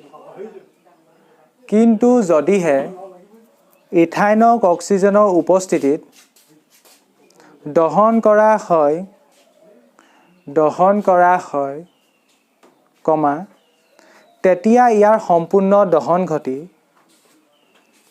তেতিয়া ইয়াৰ সম্পূৰ্ণ দহন ঘটি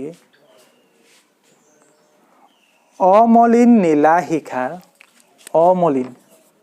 মানে লেতেৰা নহয় অমলিন নীলা শিখা উৎপন্ন হোৱাৰ লগতে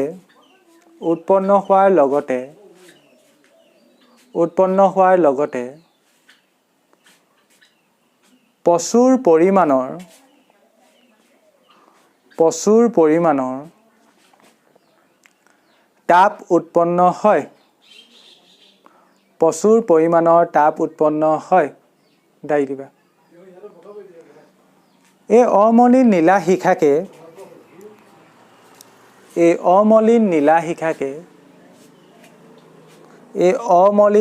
শিখাকে লোহা জোৰা দিয়া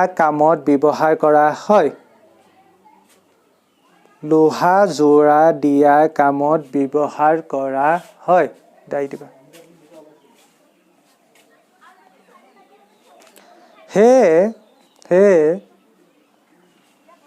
হে লোহা জোৰা দিয়া সময়ত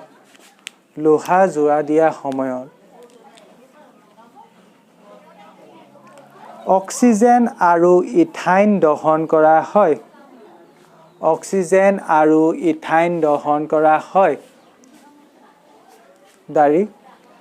কিন্তু ইথাইনৰ লগত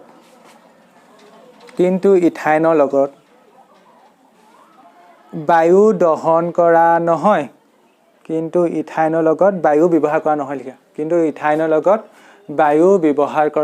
নহয়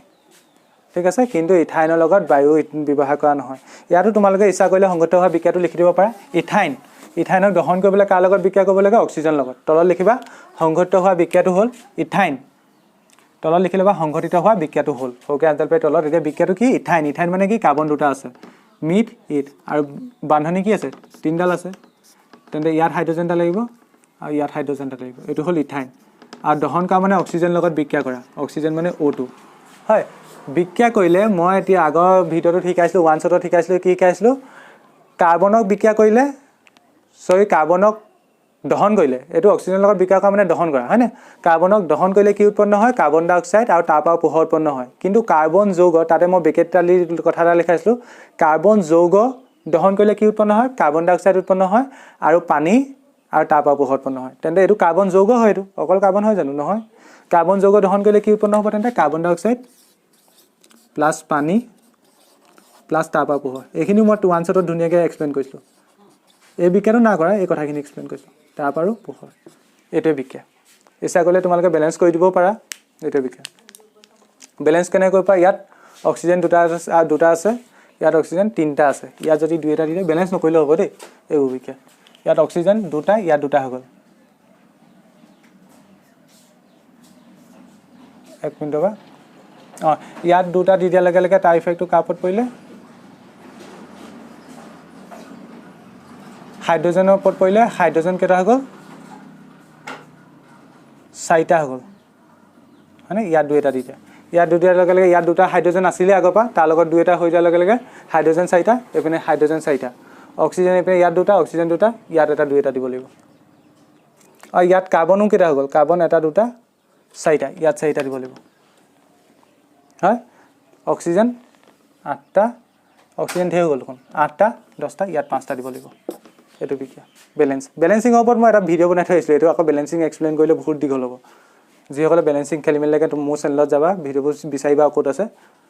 বেলেঞ্চিঙৰ ওপৰত এইটো জাষ্ট বেলেঞ্চ নকৰিলেও হ'ব যদি অসুবিধা পাইছে বেলেঞ্চ নকৰিলেও হ'ব ঠিক আছে তেন্তে এই কুৱেশ্যনটো শেষ হ'ল তেন্তে ইয়াৰ পাছত আমি অনুশীলনী কুৱেশ্যন কৰিম এইডোখৰলৈকে নোট কৰা তোমালোকে এতিয়া পাঠটোৰ প্ৰশ্নাৱলী কুৱেশ্যনখিনিত চোৱা প্ৰথম কুৱেশ্যনটো এটা অপশ্যনেল কুৱেশ্যন হয় কি কৈছে ইথেন অণু এটাত অপশ্যন এত কৈছে 6টা সহযোজী বান্ধনী আছে 7টা সহযোজী বান্ধনী আছে অপশ্যন চিত কৈছে 8টা সহযোজী বান্ধনী আছে অপশ্যন ডিত কৈছে 9টা সহযোজী বান্ধনী আছে আমাৰ কিহৰ কথা কৈছে ইথেন অণু ইথেনৰ কাৰণে তোমাক সংকেতটো ব্ৰেকেটত লিখি দিছে নিদিলে আমি জানো ইথেনৰ কাৰণে কি C2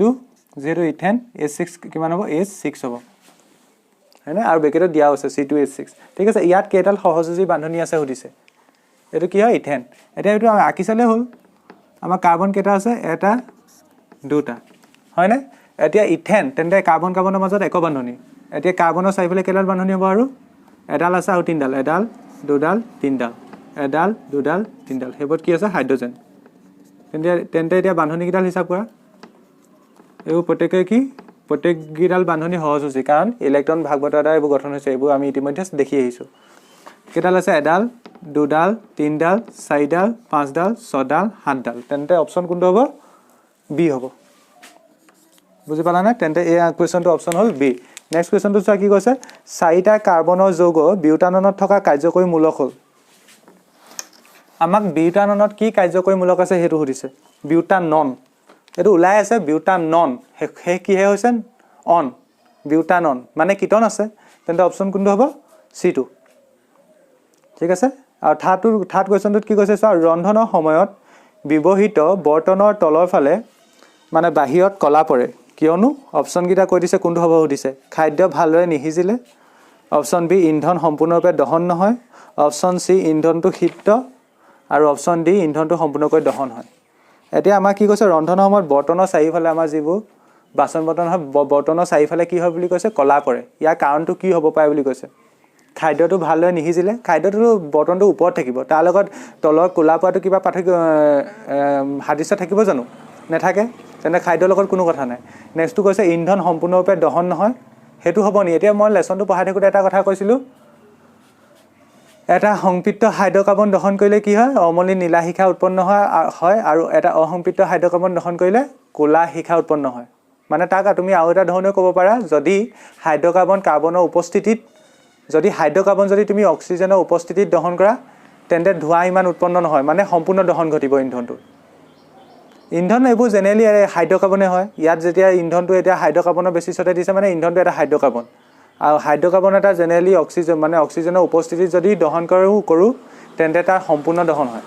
ফলত ধোঁৱা উৎপন্ন নহয় যদিহে তাত অক্সিজেনৰ পৰিমাণটো কম থাকে বা অক্সিজেনৰ যোগানটো কম হয় তেন্তে তাৰ দহনটো সম্পূৰ্ণ নহয় আৰু তাৰ ফলত ধোঁৱা উৎপন্ন হয় তেন্তে এইটো এটা কাৰণ হ'ব পাৰে ইন্ধনটো যদি সম্পূৰ্ণৰূপে দহন নহয় ধৰি লোৱা তুমি যিটো ইন্ধন জ্বলাইছা তাত ধৰি লোৱা অক্সিজেনৰ যোগানটো সীমিত হৈছে তেতিয়া ইন্ধনটো সম্পূৰ্ণৰূপে দহন নহ'ব আৰু তাৰ ফলত বৰ্তনটোৰ তলত কি হ'ব ক'লা পৰিব তেন্তে অপশ্যন কোনটো হ'ব ইয়াত বিটো হ'ব ইন্ধনটো সম্পূৰ্ণৰূপে দহন নহ'লে এটা নেক্সটটো কি কৈছে চোৱা নেক্সটটো এটা ভালেই কুৱেশ্যন বাৰু CH3Cl উদাহৰণ লৈ সহযোজী বান্ধনীৰ স্বৰূপ ব্যাখ্যা কৰা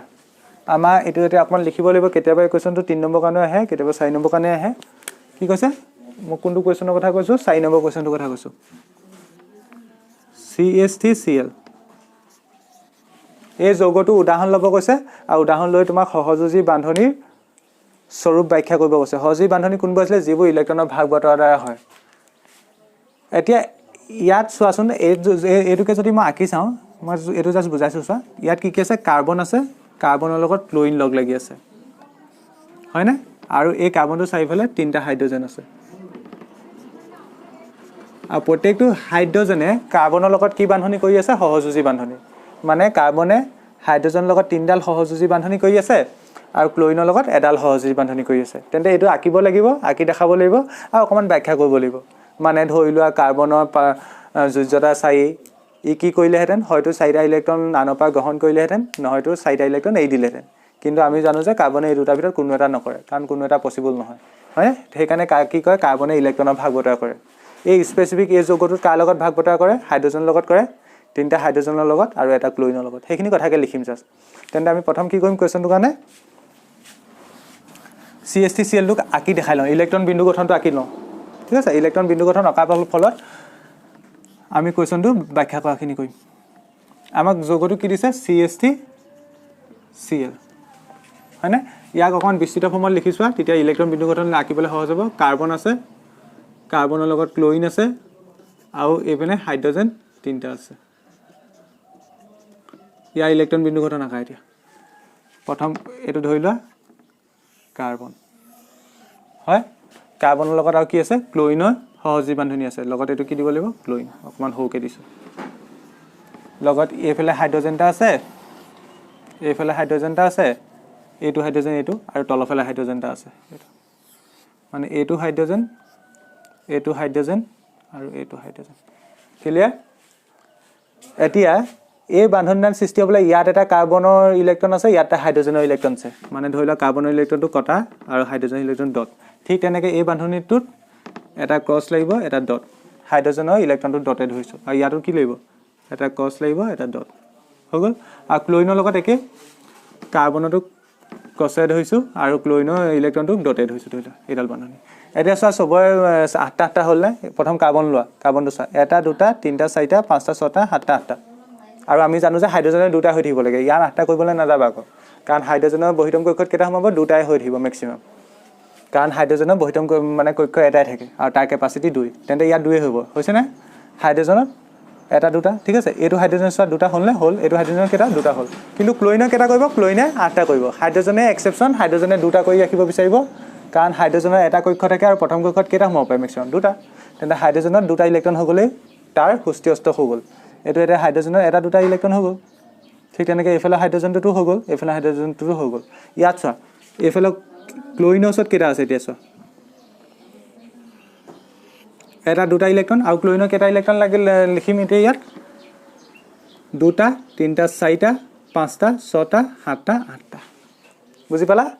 এতিয়া এই ডটে ক্লোৰিনৰ ইলেক্ট্ৰনখিনি বুজাইছো এতিয়া এটো অকাটো হৈ গ'ল এতিয়া ইয়াৰ ওপৰত ভিত্তি কৰি আমি কথাখিনি লিখিম এটো তোমালোকে আঁকি লোৱা প্ৰথম এটো ধুনিয়াকৈ আঁকি লোৱা সলিউশন বুলি এটো আঁকা এতিয়া ইয়াৰ ওপৰত ভিত্তি কৰি কথাখিনি লিখিম ঠিক আছে কিনাত এটো হিংসৰ কাৰণে নিজে বুজিবলৈ লিখি দিব পাৰা এটো পা সদায় এনেকাটো আঁকি লবা তেতিয়া এটো চাই আঁকিবলৈ এটো আঁকিবলৈ সহজ ডাইৰেক্ট এটো আঁকিবলৈ অকমান দিগদাৰ পায় বহুত ছাত্ৰ-ছাত্ৰী সদায় এটো আঁকি লবা এনেকাকৈ গঠনটো আঁকি লবা তাৰ পৰা এটো আঁকিবলৈ সহজ বান্ধনীডালত এটা এটো পৰমাণু ইলেক্ট্ৰন আৰু এটা এটো পৰমাণু ইলেক্ট্ৰন আছে তেনেকৈ বান্ধনী সৃষ্টি হয় আৰু এইখিনি আঁকিবলৈ শিকিলা বুলি ভাবিছো মই এতিয়া ভাষাটো লিখিবা মই কৈ যাম ইয়াত অলপা লিখি যাবা কাৰ্বন পৰমাণুৰ যোজক কক্ষত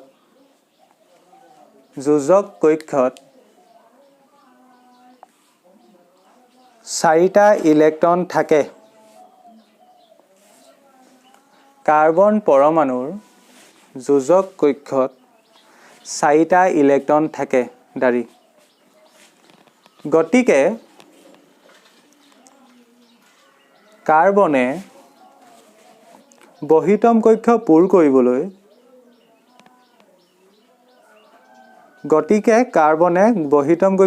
কৰিবলৈ 4টা ইলেক্ট্ৰন ত্যাগ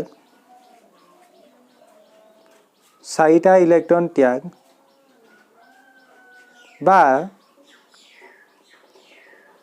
4টা ইলেক্ট্ৰন গ্ৰহণ কৰিব লাগিব 4টা ইলেক্ট্ৰন গ্ৰহণ কৰিব লাগিব 4টা ইলেক্ট্ৰন গ্ৰহণ কৰিব লাগিব দাৰি কিন্তু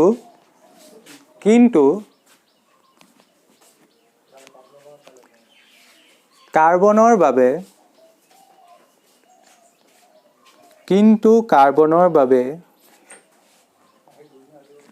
এই দুয়োটাই অসম্ভৱ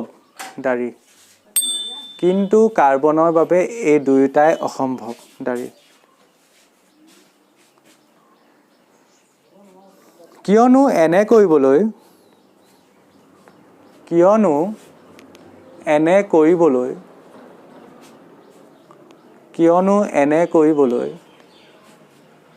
কাৰ্বনক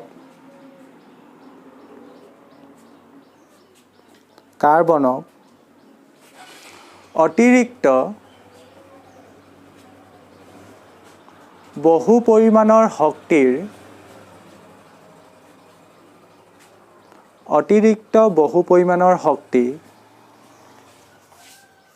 প্ৰয়োজন হ'ব আৰু দাইন দিবা আৰু প্ৰয়োজন হ'ব আৰু এনে কৰিলে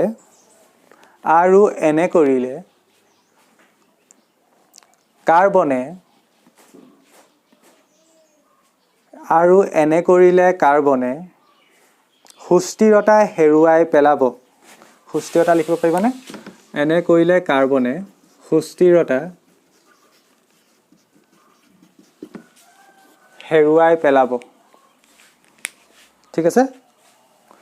আৰু এনে কৰিলে কাৰ্বনে সুস্থিৰতা হেৰুৱাই পেলাব দাই দিবা গতিকে কাৰ্বন পৰমাণুৱে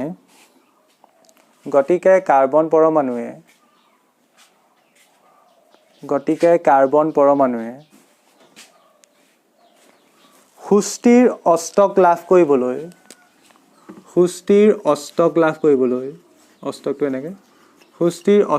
কৰিবলৈ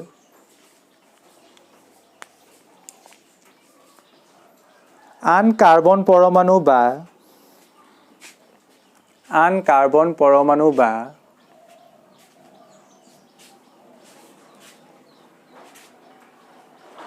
আন মৌলৰ পৰমাণুৰ লগত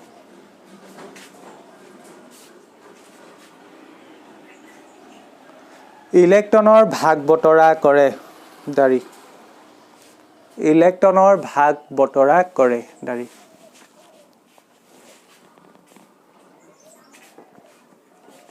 এনেদৰে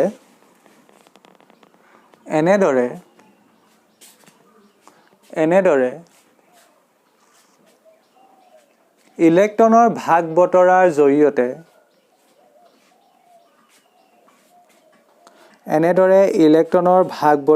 জৰিয়তে গঠন হোৱা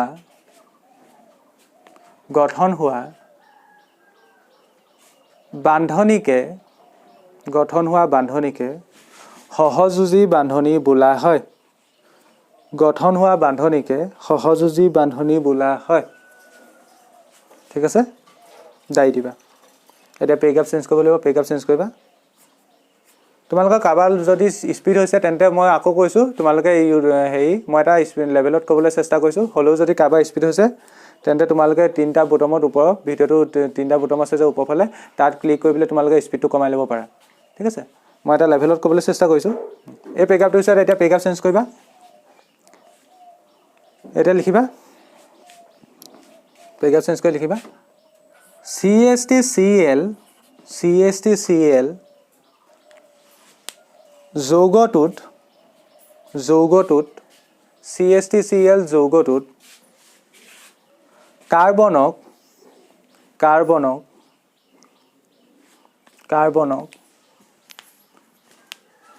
সুস্থিৰ অষ্টক লাভ কৰিবলৈ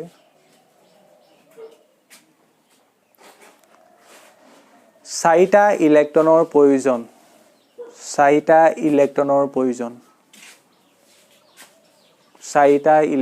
প্ৰয়োজন দাৰি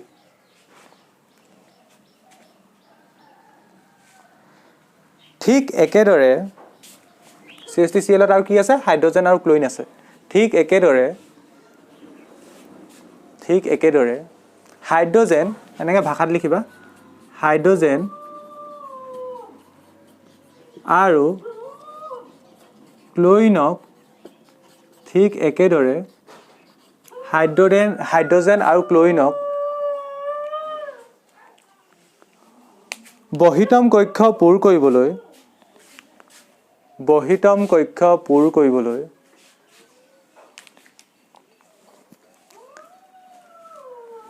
এটাকৈ ইলেক্ট্ৰনৰ প্ৰয়োজন বহিতম কক্ষ পূৰ কৰিবলৈ এটাকৈ ইলেক্ট্ৰনৰ প্ৰয়োজন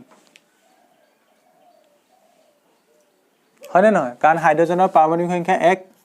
তেন্তে এই বহিতম কক্ষ পূৰ কৰিবলৈ 2 কৰিব বিচাৰিব এটা ইলেক্ট্ৰন লাগে ঠিক তেনেকৈ ক্লোৰিনৰ কিমান 17 ভাঙিলে 2 8 7 আছে 8 কৰিবলৈ এটা ইলেক্ট্ৰনৰ প্ৰয়োজন হেতুৱে লিখিলো আমি কি লিখিলো গতিকে ঠিক একেদৰে হাইড্ৰজেন আৰু ক্লোৰিনক বহিতম কক্ষ পূৰ কৰিবলৈ এটাকৈ ইলেক্ট্ৰনৰ প্ৰয়োজন দাই দিবা গতিকে কাৰ্বনে হাইড্ৰজেন আৰু ক্লোৰিনৰ এনেকৈ ভাষাত লিখিবা হাইড্ৰজেন আৰু ক্লোৰিনৰ লগত ইলেক্ট্ৰনৰ ভাগ বতৰা কৰি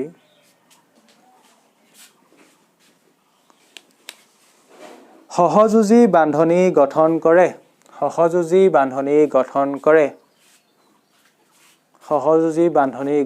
কৰে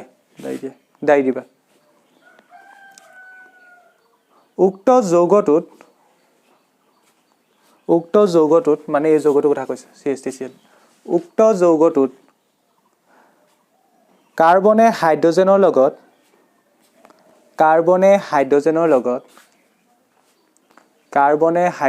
লগত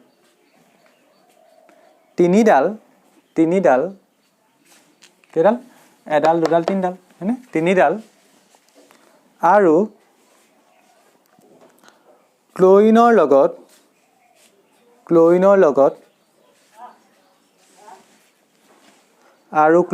লগত এডাল সহযোজী বান্ধনী গঠন কৰিছে ক্লোৰিনৰ লগত কেইডাল এডাল সহযোজী বান্ধনী গঠন কৰিছে আৰু ক্লোৰিনৰ লগত এডাল সহযোজী বান্ধনী গঠন কৰিছে দাৰি শেষ হৈ গ'ল এতিয়া এই কোৱেশ্চনটো এনেকৈ আহে কিতাপত যেনেকৈ আছে তেনেকৈ আহে কিন্তু কেতিয়াবা 3 নম্বৰ কাৰণে আহে বা 4 নম্বৰ কাৰণে আহে বুজি পালানে 3 নম্বৰ বা 4 নম্বৰ কাৰণে আহে আৰু যদি তাতকৈ কম মাৰ্কছৰ কাৰণে আহে 1 নম্বৰ বা 2 নম্বৰ তেন্তে ইমানখিনি লিখিলে হ'ব মেইন কথাকেইটা লিখি দিবা সেকেন্ড পেৰাগ্ৰাফটোৰ পৰা লিখিলে হ'ব খালি 3 নম্বৰ 4 নম্বৰ আহিলে মই যেনেকৈ ব্যাখ্যা কৰিছোঁ তেনেকৈ ব্যাখ্যা কৰিবা তেতিয়া ফুল নম্বৰ পাবা ঠিক আছে অকল ছবিটো আঁকিয়ে গুচি নাহিবা বুজি পালানে তোমালোকৰ এনেকুৱা ধৰণৰ কোৱেশ্চন হেৰিটো আছিল আগৰ পাঠটোতো আছিল ধাতু অধাতুত মনত পৰিছেনে সোডিয়াম ক্লোৰাইডৰ গঠন ব্যাখ্যা কৰা NaCl ৰ গঠন ব্যাখ্যা কৰা বা আহি থাকে পৰীক্ষাত বা মেগনেছিয়াম ক্লোৰাইডৰ গঠন ব্যাখ্যা কৰা এইবোৰ কি আছিল আয়নীয় যৌগ আছিল এইবোৰ কি সহযোগী যৌগ হয় না তাতো আমি এনেকৈ লিখি পেলাই ইলেক্ট্ৰনৰ আদান প্ৰদান আঁকি পেলাই দুটা তিনিটা ছবি হয় আঁকি পেলাই তাৰ তলত ভাষাখিনি লিখোনে তেনেকৈ ঠিক একেদৰে ইয়াতো আমি প্ৰথমে ছবিটো আঁকি ল'লোঁ তাৰ ৰিলেটেড ভাষাখিনি তলত লিখিছোঁ ছবিটোৰ মতে লিখিছোঁ আৰু কথাখিনি মুখস্থ কৰিব লাগিব বুলি এইখিনিয়ে যে লিখিব লাগিব কথা নাই জাষ্ট পঢ়ি যাবা ধুনীয়াকৈ মনত ৰাখিবলৈ চেষ্টা কৰিবা আৰু এনেকুৱা ধৰণে লিখিব চাবা ঠিক আছে একজেক্ট লিখিব পাৰিলেতো ভালেই কথা মই মুখস্থ কৰিবলৈ কেতিয়াও নকওঁ সদায় নিজৰ লেংগুৱেজ সদায় বেটাৰ এতিয়া নেক্সট কুৱেশ্যনটো চোৱা নেক্সট কুৱেশ্যন 5 নম্বৰত কৈছে তলত দিয়াবিলাকৰ ইলেক্ট্ৰন বিন্দু গঠন লিখা প্ৰথমটো কৈছে ইথানয়িক এচিড প্ৰথমটো কিমান কৈছে ইথানয়িক এচিড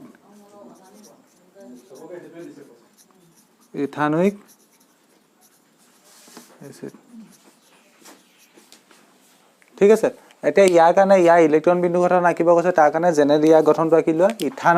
ইথানয়িক এচিড মানে কাৰ্বন দুটা আছে ওইক এচিড তেন্তে কি আছে কাৰ্বক্সিলিক এচিড আছে মই ইয়াৰ জেনেৰেল গঠনটো লিখি আঁকি লৈছোঁ কাৰ্বক্সিলিক এচিড মানে ওপৰৰ ফালে অক্সিজেন এইফালে লাগিব অক্সিজেন আৰু হাইড্ৰজেন আৰু ইয়াত হাইড্ৰজেন কেইটা লাগিব তিনিটা ইথানিক এচিড মানে এইটো তোমালোকে সবে আঁকিব জানাই ইয়াক এতিয়া ইলেক্ট্ৰন বিন্দু গঠনলৈ কনভাৰ্ট কৰা একদম ইজি প্ৰথম কি আছে কাৰ্বন দুটা আছে কাৰ্বন কেইটা আঁকি ল'বা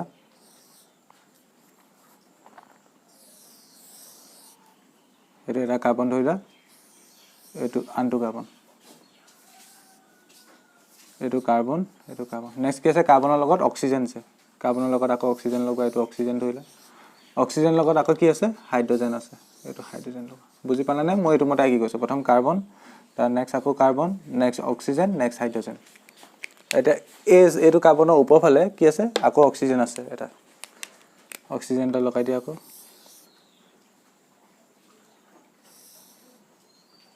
ঠিক আছে এইটো অক্সিজেন নেক্সট কি প্ৰথম কাৰ্বনটো তিনটা হাইড্ৰজেন আছে এটা হাইড্ৰজেন দুটা হাইড্ৰজেন তিনটা হাইড্ৰজেন ঠিক আছে এতিয়া ইলেক্ট্ৰন লগাই যায় কাৰ্বনৰ মাজত এক বান্ধনী মানে ইয়াত এটা ইলেক্ট্ৰন আছে ইয়াত এটা ইলেক্ট্ৰন আছে মানে ইয়াত এটা কাৰ্বনৰ ইলেক্ট্ৰন ইয়াত এটা কাৰ্বনৰ ইলেক্ট্ৰনৰ ক্ৰছ চাইড বুজাইছো ঠিক আছে দেখলৈকে নেক্সট এতিয়া এই কাৰ্বন আৰু অক্সিজেনৰ মাজত এটা কাৰ্বনৰ ইলেক্ট্ৰন আছে এটা অক্সিজেনৰ ইলেক্ট্ৰন আছে ডট ঠিক আছে এবাৰ অক্সিজেন আৰু হাইড্ৰজেনৰ মাজত ইয়াত এটা অক্সিজেনৰ ইলেক্ট্ৰন আছে ইয়াত হাইড্ৰজেনৰ ইলেক্ট্ৰন আছে দুটা ডট ডটে দিব পাৰা ঠিক আছে এইডোখৰলৈকে বুজি পালা এতিয়া ওপৰফালে চোৱা ওপৰফালে কাৰ্বন আৰু অক্সিজেনৰ মাজত ডি বান্ধনী আছে মানে ইয়াত এটা কাৰ্বনৰ ইলেক্ট্ৰন আছে আৰু অক্সিজেনৰ ইলেক্ট্ৰন আছে ইয়াত এটা কাৰ্বনৰ ইলেক্ট্ৰন আছে এণ্ড অক্সিজেনৰ ইলেক্ট্ৰন এটা আছে ডেট মিনছ ক্ৰছ দুটা আৰু ডট দুটা কাৰণ ডি বান্ধনী এইফালে ইয়াত কি হ'ব ইয়াত ক্ৰছ এটা কাৰ্বনৰ ইলেক্ট্ৰন ক্ৰছ এটা আৰু হাইড্ৰজেনৰ ইলেক্ট্ৰন ডট এটা ঠিক তেনেকৈ কাৰ্বনৰ ইলেক্ট্ৰন ক্ৰছ এটা হাইড্ৰজেনৰ ইলেক্ট্ৰন ডট এটা এই বান্ধনীবৰ কাৰণে ইয়াত কাৰ্বনৰ ইলেক্ট্ৰন ক্ৰছ এটা হাইড্ৰজেনৰ ইলেক্ট্ৰন ডট এটা এতিয়া প্ৰত্যেকটোতে হোল নাই চোৱা হাইড্ৰজেনত কি কিমান হ'ব লাগিব 2 হ'ব লাগিব এইটো হাইড্ৰজেন 2 হোল এইটো হাইড্ৰজেন 2 দুটা ইলেক্ট্ৰন হোল এইটো হাইড্ৰজেন 2 হোল এটা প্ৰথম কাৰ্বনটোত চোৱা কাৰ্বন কিমান হ'ব লাগিব 8 হ'ব লাগিব 1 2 3 4 5 6 7 8 হৈ গ'ল সেকেন্ড কাৰ্বনটোত চোৱা এটা দুটা তিনটা চাৰিটা পাঁচটা ছটা সাতটা আঠটা হৈ গ'ল এতিয়া এই অক্সিজেনটোত চোৱা অক্সিজেনৰ কিমান হ'ব লাগিব 8 হ'ব লাগিব এটা দুটা তিনটা চাৰিটা আৰু কেইটা লাগে চাৰিটা লাগে পাঁচটা ছটা সাতটা আঠটা হাইড্ৰজেনৰ দুটাই হ'ব লাগিব এইডোখৰলৈকে বুজি পালা নেক্সট এবাৰ অক্সিজেন ওপৰ অক্সিজেনটোলৈ আহা এটা দুটা তিনটা চাৰিটা হৈছে আৰু চাৰিটা লাগে পাঁচটা ছটা সাতটা আঠটা তেন্তে এইটো কাৰ গঠন হ'ল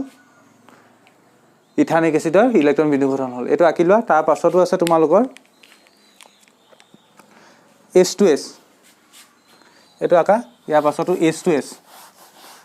হাইড্ৰজেন সালফাইড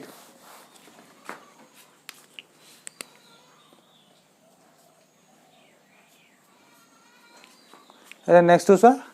H2S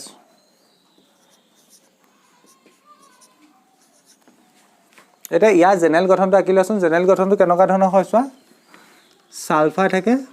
ঠিক আছে আৰু সালফাৰ দুফালে হাইড্ৰজেন এটা থাকে মানে জেনেৰেল গঠনটো এনেকুৱা এইটা অকমান মনত ৰাখিবা এইটো ষ্টেজটো কেনেকুৱা এনেকুৱা ধৰণৰ আঁকি দিয়া এতিয়া প্ৰথম এটা সালফাৰ দিয়া এইটো সালফাৰ ইফালে হাইড্ৰজেন এটা এইফালে হাইড্ৰজেন এটা ইজি এইবোৰ টান নহয় তেন্তে এই বান্ধনীডাল সৃষ্টি কৰোঁতে এটা সালফাৰ ইলেক্ট্ৰন আছে এটা হাইড্ৰজেন ইলেক্ট্ৰন আছে মানে এটা ক্ৰছ দিলে আনটো ডট দিয়া এইডাল বান্ধনী হৈ গ'ল এতিয়া এইফালে বান্ধনীডালৰ কাৰণে এটা সালফাৰ ইলেক্ট্ৰন আছে এটা হাইড্ৰজেনৰ ইলেক্ট্ৰন আছে এতিয়া প্ৰথম হাইড্ৰজেনটো চোৱা কেইটা ইলেক্ট্ৰন থাকিব লাগে দুটা হৈছে নে দুটা এতিয়া এইফালে হাইড্ৰজেনটো চোৱা দুটা ইলেক্ট্ৰন হৈছে নে এতিয়া সালফাৰলৈ আহা সালফাৰ কেইটা হ'ব লাগিব 8টা হ'ব লাগিব এটা দুটা তিনটা চাৰিটা আৰু কেইটা লাগে চাৰিটা লাগে সালফাৰ যেটো ক্ৰছ দিছিলো 5টা 6টা 7টা 8টা তেন্তে এইটো H2S গঠন আশা কৰিছো বুজি পালা একদম ইজি তোমালোকে যিসকলে ওৱান শট ভিডিঅ' পা মোক ফলো কৰি আছা তেওঁলোকৰ কাৰণে ইজি হ'ব যিসকল অকমান অসুবিধা লাগিছে তেওঁলোকে সেই ভিডিঅ'টো চাই ল'বা 2 ঘণ্টা সেই ভিডিঅ'টো চালে তোমালোকৰ বহুতখিনি কনসেপ্ট ক্লিয়াৰ হৈ যাব এটা নেক্সট চোৱা নেক্সটটো কৈছে প্ৰপানন এইটো লেখা হ'ল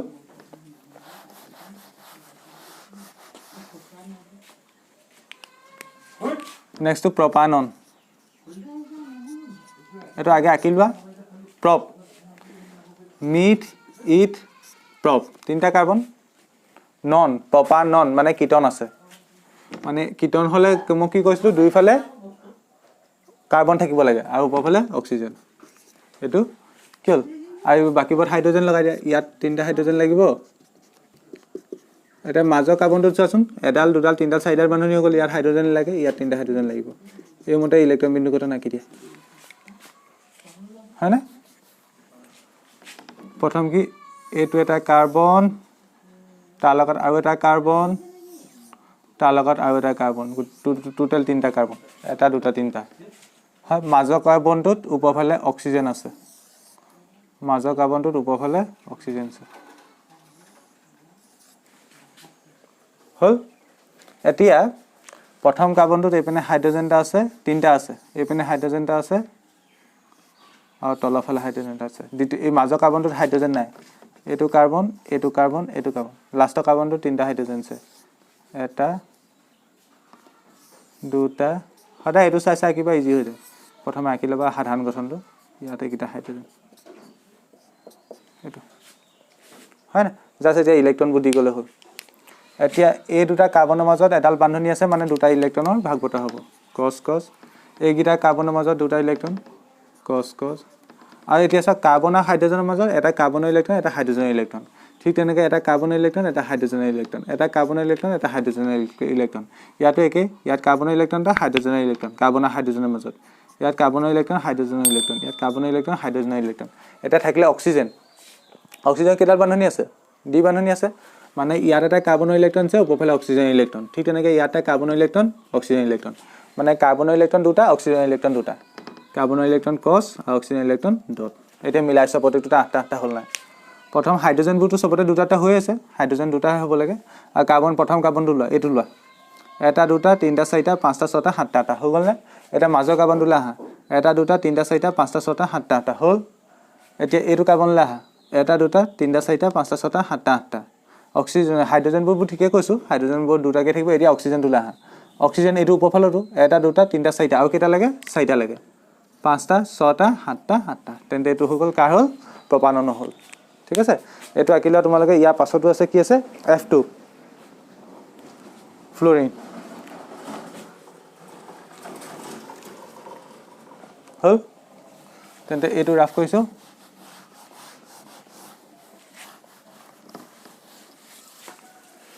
ইয়াৰ লাষ্টতে F2 টো চোৱা F2 টো জেনেৰেলি তুমি আঁকিবলৈ গ'লে মানে দুটা ফ্লোৰিন আছে মানে এইটো এটা ফ্লোৰিন ধৰিলা তাৰ লগত এইটো এটা ফ্লোৰিন আৰু সিহঁতৰ মাজত কি বান্ধনি থাকে একবান্ধনি থাকে একবান্ধনিত এটা এইফালৰ ফ্লোৰিনটো ইলেক্ট্ৰন থাকে এটা ইফালৰ ইলেক্ট্ৰনটো ইলেক্ট্ৰন থাকে মানে আল্টিমেট দুটা ইলেক্ট্ৰন থাকে কছে কছে বুজাইছোঁ এতিয়া চোৱা আৰু আঠটা কৰিব লাগে প্ৰথমটো চোৱা এটা দুটা আৰু কেইটা লাগে তিনটা চাৰিটা পাঁচটা ছটা সাতটা আঠটা প্ৰথম ফ্লোৰিনটোত হৈ গ'ল নে আঠটা এতিয়া দ্বিতীয় ফ্লোৰিনটোলৈ আহা এটা দুটা তিনটা চাৰিটা পাঁচটা ছটা সাতটা আঠটা তেন্তে এইটো ফ্লোৰিন হৈ গ'ল ঠিক আছে আঁকি লোৱা এইটো ইয়াৰ পাছৰ কুৱেশ্যনলৈ যাম ইয়াৰ পাছৰ কুৱেশ্যনটো 6 নম্বৰ কুৱেশ্যনটো কি কৈছে চোৱা সমগণীয় শ্ৰেণী কাক বোলে উদাহৰণ দি বুজাই লিখা আমাক এতিয়া সমগণীয় শ্ৰেণী কাক বোলে মইতো ওৱান শ্বট ভিডিঅ'টো ধুনীয়াকৈ তোমালোকক বুজাই থৈ আহিছিলোঁ মই লিখাই দিছিলোঁ হ'ব দিয়া মই আকৌ এতিয়া এইটো কুৱেশ্যন ডিছকাছ কৰিম উদাহৰণ দি বুজাই লিখিব কৈছে সমগণীয় শ্ৰেণী কাক বোলে মই তাত উদাহৰণো দিছিলোঁ বাৰু এইটো নোট কৰা তোমালোকে এতিয়া ইয়াৰ নেক্সট কুৱেশ্যনটো চোৱা সমগণীয় শ্ৰেণী কাক বোলে 6 নম্বৰ কুৱেশ্যন উদাহৰণ দি বুজাই লিখা সমগণীয় শ্ৰেণী কি আছিলে যি শ্ৰেণীৰ যৌগত একে কাৰ্যকৰীমূলক উপস্থিত থাকে হয়নে তেনে শ্ৰেণীৰ যৌগকে কি বুলি কয় সমগণীয় শ্ৰেণী বুলি কয় এটা লিখা তেন্তে যি শ্ৰেণীৰ যৌগত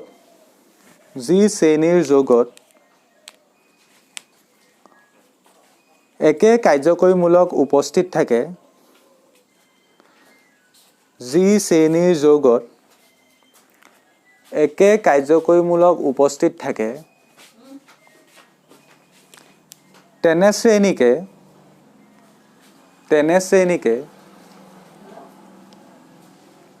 সমগণীয় শ্ৰেণী বোলা হয় তেনে শ্ৰেণীকে সমগণীয় শ্ৰেণী বোলা হয় যি শ্ৰেণীৰ যৌগত একে কাৰ্যকৰীমূলক উপস্থিত থাকে তেনে শ্ৰেণীৰ যৌগকে সমগণীয় শ্ৰেণী বোলা হয় হল তলত লিখিবা উদাহৰণ এলকেন শ্ৰেণী এলকেনটো কেনেকৈ সমগণীয় শ্ৰেণী হ'ব মই তোমালোকক বুজাই দিছোঁ আগে লিখা এলকেন শ্ৰেণী ঠিক আছে তলত এতিয়া লিখিবা এলকেন শ্ৰেণীৰ সাধাৰণ সংকেত হ'ল এলকেন শ্ৰেণীৰ সাধাৰণ সংকেত হ'ল কেনেকৈ তাৰ উদাহৰণ এটা দি বুজাই লিখিব কৈছিলে ন সাধাৰণ সংকেত হ'ল এলকেন শ্ৰেণীৰ সাধাৰণ সংকেত কি আছিলে এলকেনৰ CN is twice n plus 2 এনে কি বুজায় কাৰ্বনৰ সংখ্যা বুজায় n যদি 1 হয় ইয়াতো 1 1 বহাব n জেগাত 1 বহাব লাগিব হয়নে এতিয়া এলকেন শ্ৰেণীৰ সংকেত হ'ল এইটো যদি মই n জেগাত 1 লওঁ তেতিয়া মই কি পাম মিথেন পাম তেন্তে মিথেনৰ কাৰণে কি হ'ব CH4 হ'ব এইটো তোমালোকে এনেও জানা ইথেন মানে কি কাৰ্বন কেইটা আছে ইথেন মানে কাৰ্বন দুটা কাৰ্বন তারপর ইয়ার হাইড্রোজেন তিনটা লাগিব যেহেতু এলকেন ইয়ার হাইড্রোজেন তিনটা লাগিব মিথেন ইথেন প্রপেনত কার্বন কেটা আছে তিনটা এটা দুটা তিনটা ইয়াত হাইড্রোজেন তিনটা লাগিব ইয়াত দুডাল বান্ধনী ইয়াত হাইড্রোজেন দুটা লাগিব ইয়াত হাইড্রোজেন তিনটা লাগিব নেক্সট মিথেন ইথেন প্রপেন বিউটেন ইয়াত কেটা কার্বন লাগিব চাৰিটা 1 2 3 4 প্ৰথমটো হাইড্ৰোজেন তিনটা ইয়াত দুডাল বান্ধনী আছে হাইড্ৰোজেন দুটা লাগিব ইয়াত দুডাল বান্ধনী হাইড্ৰোজেন দুটা ইয়াত কেটা লাগিব হাইড্ৰোজেন তিনটা ঠিক আছে এতিয়া এই বস্তু কিটাত আমি যে আকিলো ইয়াত কেটামান মই মিথেনৰ আল্টিমেট মিথেনৰ এলকেন শ্ৰেণী কেটামান উদাহৰণ লৈছো মিথেন ললো ইথেন ললো প্ৰপেন ললো বিউটেন ললো কেনেকৈ এইকিটা সমগণীয় শ্ৰেণী হ'ল হেতু বুজাইছো স্যাৰ তোমালোকে প্ৰথম এই লাষ্টৰ কিটা মন দিয়াছোন লাষ্টৰ কিটা অকন বুজাবলৈ সহজ হ'ব মই আগৰ কিটাটো কম প্ৰথম লাষ্টৰ কিটা মন দিয়াছোন এইকিটা যদি চোৱা এই যৌগকিটাৰ মাজত যদি কি পাৰ্থক্য আছে মই যদি সুধো তোমালোকক কি পাৰ্থক্য আছে এই যৌগকিটাৰ মাজত তোমালোকে কবা কিছুমানে ইয়াত তিনটা কাৰ্বন আছে ইয়াত চাৰিটা কাৰ্বন আছে হেতু এটা কথা মই যদি তাক এটা বেলেগ ধৰণে ক'বলৈ চেষ্টা কৰো কি ক'ব বিচাৰো চোৱাচোন এটো যৌগ আৰু এটো যৌগত H2 এটা মূলকৰ পাৰ্থক্য আছে নে H2 এই বস্তুটো বেছি আছে নে এটো তুলনাত এটোত এই বস্তুটো বেছি আছে হয় না ইয়াতো কাৰ্বন তিনটা আছিলে এই বস্তুটো লগাই দিয়াৰ লগে লগে এটো হৈ গ'ল মানে মই কি ক'ব পাৰো এই দুটা বস্তুত এই বস্তুটো পাৰ্থক্য এটা আছে H2 মূলকৰ পাৰ্থক্য আছে হয় না ঠিক তেনেকৈ এটো আৰু এটো কম্পেয়াৰ কৰিলে হিহতৰ মাজতো তেনেকা S মানে CH2 H2 কৈছো CH2 মূলকৰ পাৰ্থক্য আছে এই দুটা মাজতো কি মূলকৰ পাৰ্থক্য আছে CH2 লিখোতে মই ঠিকে লিখিছো কওঁতে ভুলকে কৈছো CH2 মূলকৰ পাৰ্থক্য আছে ঠিক তেনেকৈ এই উপগিটা ক্ষেত্ৰতো CH2 মূলকৰ পাৰ্থক্য আছে ঠিক তেনেকৈ যদি তোমালোকে এইগিটাও কম্পেয়াৰ কৰা হিহতৰ মাজত কি আছে CH2 মূলকৰ ইয়াত মানে CH2 মূলক এটা লগাই দিয়াৰ লগে লগে এটো হৈ গৈছে মানে ইয়াত কাৰ্বন এটা আছিল ইয়াত CH2 মূলক লগাই দিয়াৰ লগে লগে কাৰ্বন দুটা গ'ল মানে আল্টিমেট যদি মই ক'ব যাওঁ CH2 মূলকৰ পাৰ্থক্য আছে CH2 হয় মানে প্ৰত্যেকটোতে CH2 মানে ইয়াৰ ধৰ্মটো নিৰ্ধাৰণ কৰিছে প্ৰথম কাৰ্বন এটা আছিল তাৰ লগত CH2 লগাই দিয়াৰ লগে লগে বেলেগ এটা যৌগ হৈ গ'ল তাৰ লগত CH2 লগাই দিয়াৰ লগে লগে বেলেগ এটা যৌগ হৈ গ'ল তাৰ লগত CH2 লগাই দিয়াৰ লগে লগে বেলেগ এটা যৌগ হৈ গ'ল মানে গোটেইখিনিতে CH2 মূলকৰ পাৰ্থক্য আছে মানে CH2 কি এটা কাৰ্যকৰী মূলক তেন্তে এই এলকেন শ্ৰেণীটো কি হ'ব কাৰ্যকৰী মূলক হ'ব মই তোমালোকৰ ভিডিওটো ওৱান শট ভিডিওটোত যেটো উদাহৰণ দিছিলো হেকিটা হ'ব মই কেনেকুৱা ধৰণৰ দিছিলো তাত এলকহলটো লগাই দিছিলো ধৰি লোৱা CH3 CH2 OH এটা তেনেকা দিছিলো এটা CH3 CH2 OH এই দুটাত একে কাৰ্যকৰীমূলক আছে সেইকাৰণে এইকেইটা সমগণীয় শ্ৰেণী বুলি কয় এইকেইটা হয় মই খালি ইয়াত এলকেন শ্ৰেণীটো লৈছো আৰু এলকেন শ্ৰেণীত এলকেন শ্ৰেণীটো কেনেকৈ সমগণীয় শ্ৰেণী হ'ল বুজি পালানে কাৰণ প্ৰত্যেকটোতে CH2 মূলকৰ পাৰ্থক্য আছে CH2 মূলক এইটো আৰু এইফালে এডাল আৰু এডালে কি বুজায় বান্ধনী বুজায় এনেকৈ লিখিব লাগে CH2 মূলকটো এনেকৈ লিখিব লাগে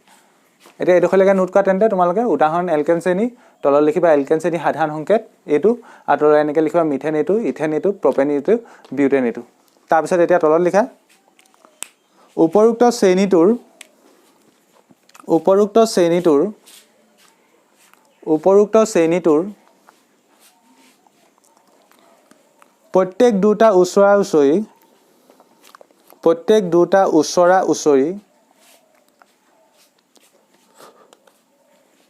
প্ৰত্যেক দুটা ওচৰা ওচৰি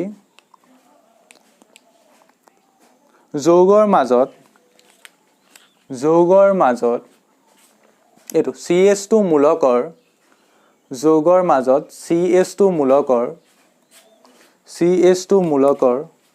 মূলকটো এনেকৈ মানে কাৰ্যকৰীমূলক কি বুজাব CH2 মূলকৰ পাৰ্থক্য আছে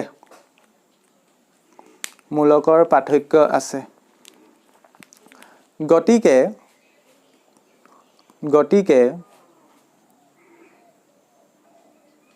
উপৰোক্ত এলকেন শ্ৰেণীটো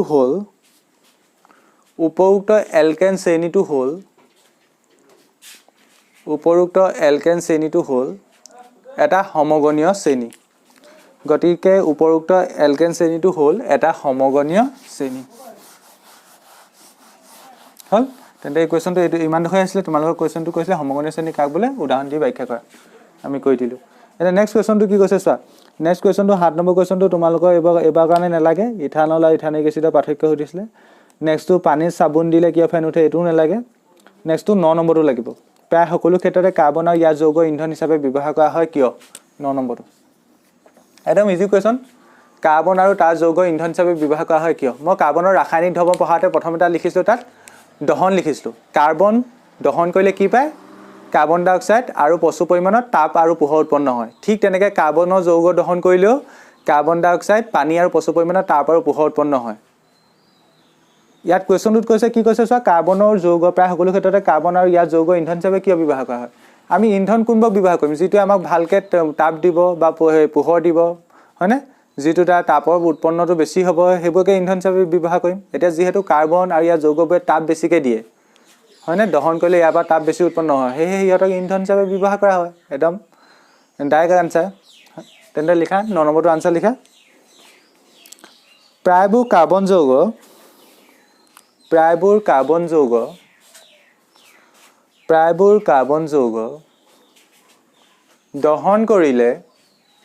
দহন কৰিলে প্ৰচুৰ পৰিমাণৰ তাপ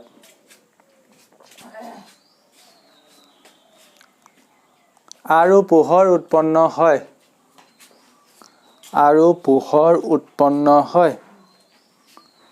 প্ৰচুৰ পৰিমাণৰ তাপ আৰু পোহৰ উৎপন্ন হয়। দাৰি। তদুপৰি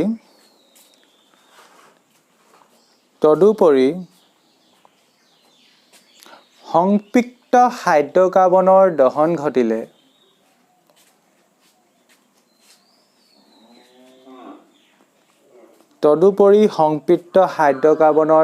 ঘটিলে সাধাৰণতে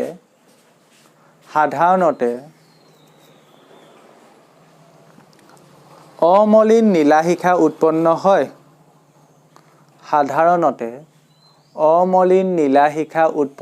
হয়।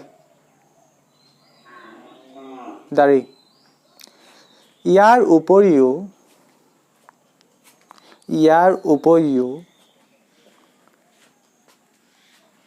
ইন্ধন হিচাপে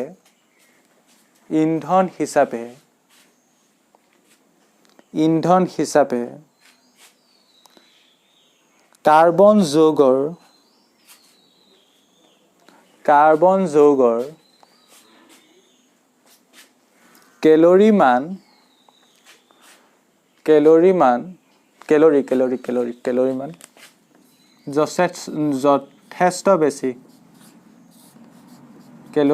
যথেষ্ট বেছি। সেয়েহে ডায়েৰী লিখিবা, যথেষ্ট বেছি ডায়েৰী লিখিবা। সেয়েহে এটা কুৱেশ্যনটো মানে লিখি দিয়া। সেয়েহে প্ৰায় সকলো ক্ষেত্ৰতে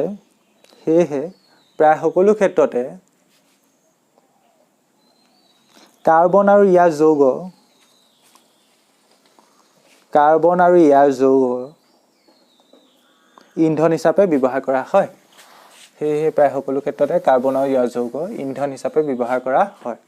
আৰু বেছি কুৱেশ্যন নাই, তোমালোকৰ আৰু এটা দুটা কুৱেশ্যন কৰিলে এইবছৰ কাৰণে তোমালোকৰ চিলেবাছৰ থকা কুৱেশ্যনখিনি শেষ হ'ব। আৰু এইবছৰ কাৰণে বাকীখিনি কুৱেশ্যন তোমালোকৰ যিহেতু আউট অফ চিলেবাছেই হ'ল। আৰু তোমালোকৰ বহুতে মোক প্ৰাথমিক ওপৰত ভিডিঅ' বনাবলৈ কৈ আছা। মই এতিয়া কথাটো কি হ'ল, মই বনোৱাটো ভিডিঅ' বনোৱাটো কোনো কথা নহয়, মানে মোৰ অকণমান নিজৰ ফালৰ পৰা অকণমান টাইমৰ শ্বৰ্টটো হয়। মানে তোমালোকক পঢ়াব পাৰিলে বা তোমালোকৰ কাৰণে ভিডিঅ' আপলোড কৰিব পাৰিলেতো মোৰ নিজৰে ভাল লাগে। কিন্তু মই যিমানকণ ঘৰত ফ্ৰী থাকোঁ বা যিমানকণ সময় পাওঁ মই ভিডিঅ' বনাবলৈ চেষ্টা কৰোঁ। মানে মোৰ প্ৰথম কথা হ'ল, চেনেলটো যেতিয়া অকণমান গ্ৰ'থ হৈছিলে তেতিয়া মোৰ বেমাৰে পালে, অকণমান বহুত দিন বেমাৰত ভুগিবলগীয়া হ'ল, প্ৰায় মাহ হিচাপে। খুৱাই এদিন দুদিন হৈ বেমাৰ ভাল পোৱা নিচিনা নহয় বাৰু তেতিয়া বেমাৰ হোৱাৰ পিছত সেইকাৰণে বহুত দিন বেমাৰৰ কাৰণে চেনেলটো অকণমান ডিছকণ্টিনিউ হ'ল তাৰ পাছত আহিলে মোৰ ভাগৰ বেমাৰৰ পৰা ভাল পালোঁ তাৰপৰা মোৰ এণ্ট্ৰেঞ্চ আছিলে এণ্ট্ৰেঞ্চ দিয়াৰ পিছত এতিয়া মই লাহেকৈ ভিডিঅ'বোৰ দিবলৈ চেষ্টা কৰিছিলোঁ আৰম্ভ কৰিছিলোঁ এতিয়া আকৌ লাহেকৈ এতিয়া কলেজৰ পৰীক্ষা আছে কলেজৰ চেমিষ্টাৰ পৰীক্ষা আছে মানে সেইকাৰণে এটা পাছত এটা মানে লাগি আছে কাৰণে ইমান ফ্ৰী টাইমেই নোপোৱা নোহোৱা নিচিনা মাজতে মোৰ বেমাৰৰ কাৰণে বহুত দিন গ'ল তেনেকুৱা কথা মই হ'লেও তোমালোকৰ যিমান পাৰোঁ মই চেষ্টা কৰিম তোমালোকে মুঠতে ভালকৈ পঢ়িবতো নিজে লাগিব কথাটো বুজি পাইছা ভালকৈ পঢ়া ভালকৈ পঢ়ি ভাল ৰিজাল্ট এটা কৰিবা এতিয়া নেক্সট কুৱেশ্যনটো চাওঁ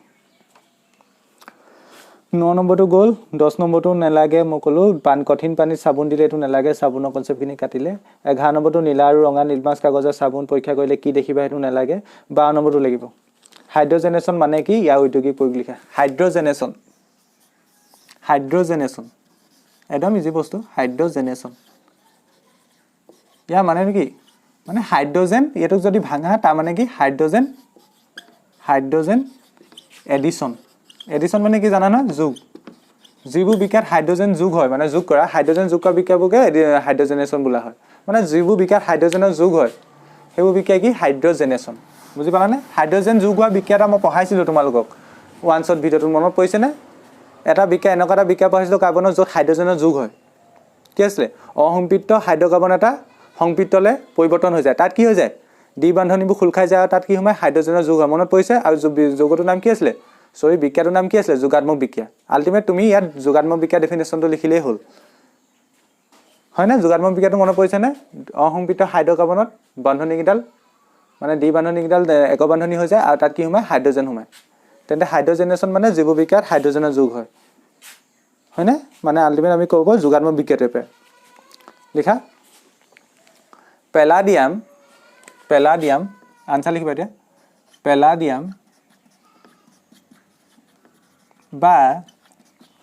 পেলাডিয়াম বা নিকেল অনুঘটকৰ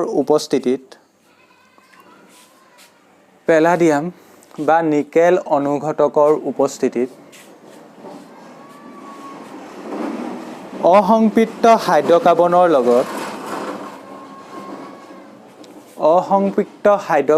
লগত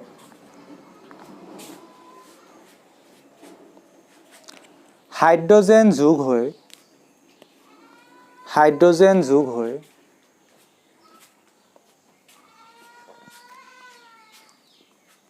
সংপৃক্ত হাইড্ৰকাৰ্বন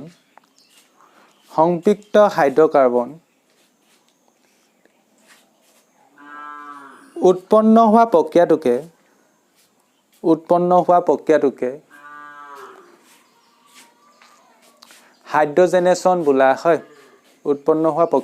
হাইড্ৰজেনেশ্যন বোলা হয় সেইটোৱে যিটো বিক্ৰিয়াত হাইড্ৰজেনৰ যোগ হয় মনত পৰিছেনে মই যোগাত্মক বিক্ৰিয়াটো লিখাইছিলোঁ উদাহৰণ বুলি লিখি দিয়া তলত উদাহৰণ কেনেকুৱা আছিলে অসম্পৃক্তটো সংপৃক্তলৈ চেঞ্জ হৈ যায় মানে ধৰি লওক কাৰ্বনৰ মাজত দ্বি বান্ধনী আছে ওপৰফালে এইটো আৰ মানে যিকোনো থাকিব পাৰে যিকোনো CH3 থাকিব পাৰে বেলেগ এটা একক আছে ধৰি লওক আৰ মানে বেলেগ একো নহয় ইয়াত যদি তুমি পেলাডিয়াম বা নিকেল অনুঘটক দি দিয়া তাত হাইড্ৰজেনৰ যোগ হ'ব কি দিব লাগে পেলাডিয়াম এইকেইটা অনুঘটক মানে মই কি কৈ থৈ আহিছিলোঁ অনুঘটকে কি কয় বিক্ৰিয়া এটাত অংশগ্ৰহণ নকৰাকৈ বিক্ৰিয়াটোৱে লোৱা টাইমটো কমাই দিয়ে ধৰি লওক এটা বিক্ৰিয়া 10 মিনিটত সম্পূৰ্ণ হ'লহেঁতেন ধৰি লওক অনুঘটকটো দি দিয়াৰ লগে লগে 5 মিনিটত সংঘটিত হ'ব মই জাষ্ট এনেই উদাহৰণটো দিছোঁ মানে টাইম টেকিংটো কমাই দিয়ে তেন্তে এইটো অসম্পৃক্ত হাইড্ৰকাৰ্বন হয়নে নহয় পেলাডিয়াম বা নিকেল অনুঘটক দি দিয়াৰ লগে লগে ইয়াত হাইড্ৰজেনৰ যোগ হ'ব আৰু এইবোৰ এক বান্ধনী হৈ যাব মানে এইডোখৰলৈকেতো ছেম টু ছেম থাকিবই ইয়াত এই দ্বি বান্ধনীডাল এক বান্ধনী হ'ব মানে তেন্তে কাৰ্বনৰ চাৰিডাল লাগে নহয় এইফালে এডাল বান্ধনী সৃষ্টি হৈ যাব এইফালে এটা বান্ধনী সৃষ্টি হ'ব ইয়াত কি সোমাব হাইড্ৰজেন সোমাব যিহেতু ইয়াত হাইড্ৰজেন সোমাইছে সেইকাৰণে কি বিক্ৰিয়াটো হাইড্ৰজেনেশ্যন বিক্ৰিয়া মানে হাইড্ৰজেনৰ যোগ হৈছে কথাটো বুজি পালানে এইটোৱে তলত আৰু কুৱেশ্যনটোত আৰু এটা পাৰ্ট দিয়া আছিলে এইটো লিখি দিয়া বিক্ৰিয়াটো ইয়াৰ ঔদ্যোগিক প্ৰয়োগ লিখা তলত লিখা ঔদ্যোগিক প্ৰয়োগ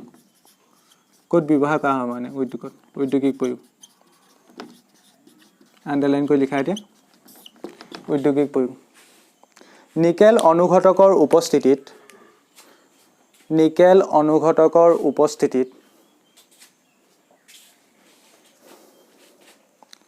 উদ্ভিদৰ তেল উদ্ভিদৰ তেল হাইড্ৰজেনযুক্ত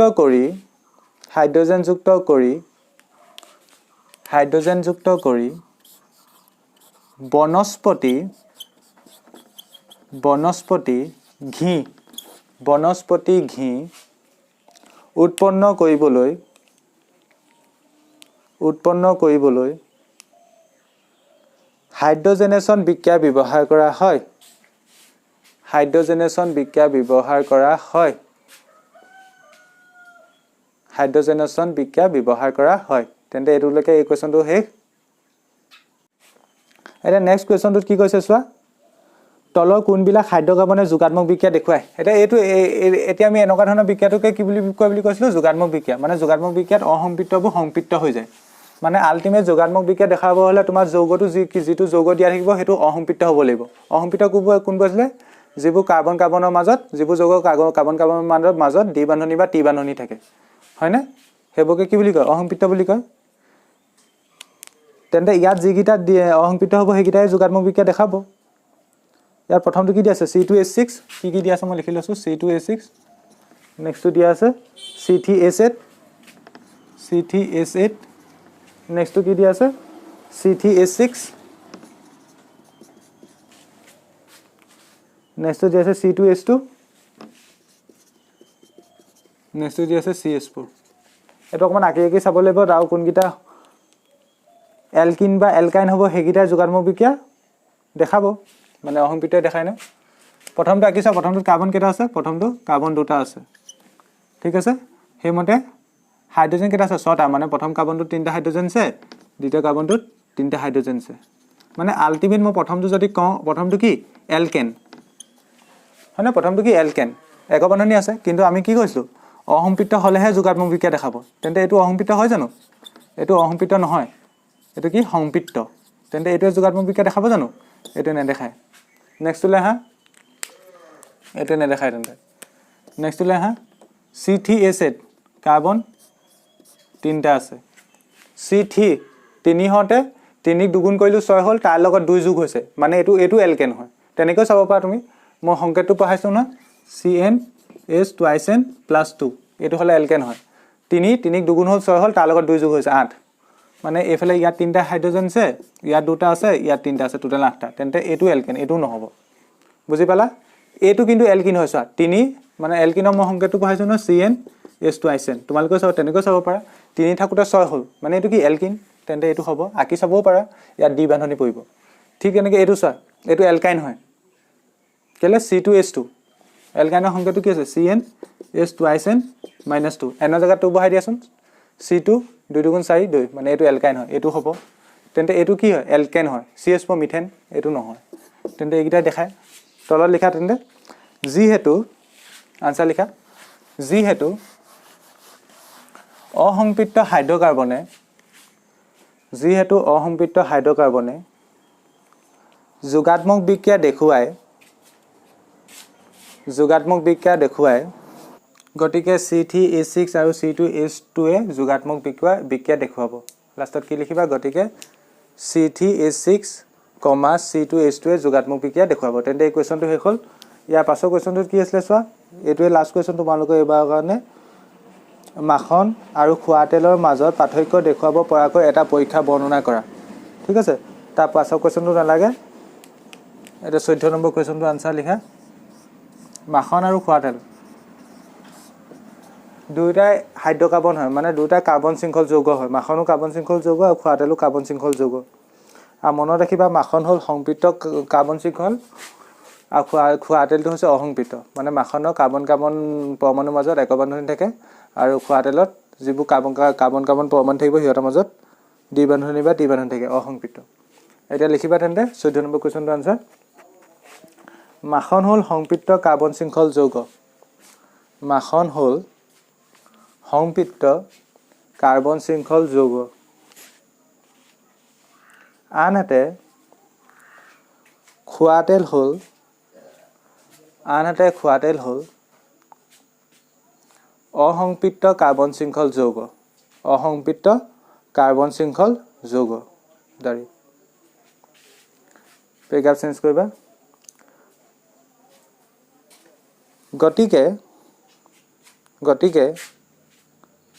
যোগাত্মক বিক্ৰিয়াৰ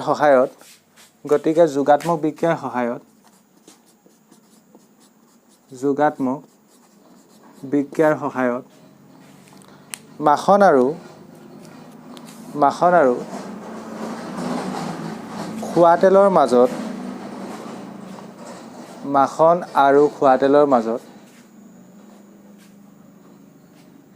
পাৰ্থক্য দেখুৱাব পাৰি দাৰি দিয়ে তেন্তে মাখনে যোগাত্মক বিক্ৰিয়া দেখুৱাবনে যোগাত্মক বিক্ৰিয়া আমি জানো যে অসম্পৃক্তই দেখায় তেন্তে মাখনে যোগাত্মক বিক্ৰিয়া নেদেখুৱাব কাৰণ মাখন কি সংপৃক্ত হয় দাৰি দি লিখিবা মাখনে যোগাত্মক বিক্ৰিয়া প্ৰদৰ্শন নকৰে একেটা লাইনতে লিখিবা মাখনে যোগাত্মক বিক্ৰিয়া প্ৰদৰ্শন নকৰে কমা কিন্তু খোৱা তেলে যোগাত্মক বিক্ৰিয়া প্ৰদৰ্শন কৰে দাৰি দিবা কিন্তু খোৱা তেলে যোগাত্মক বিক্ৰিয়া প্ৰদৰ্শন কৰে দাৰি দিবা ঠিক আছে এতিয়া পেৰাগ্ৰাফ চেঞ্জ কৰি লিখিবা তদুপৰি ক্ষাৰকীয়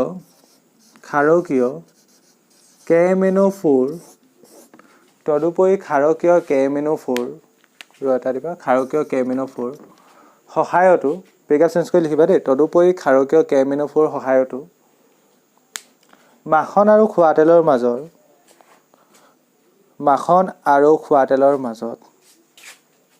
মাজত প্ৰভেদ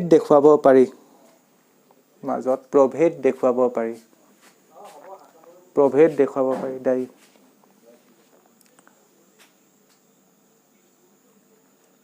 ক্ষাৰকীয় কেএমএনঅ'4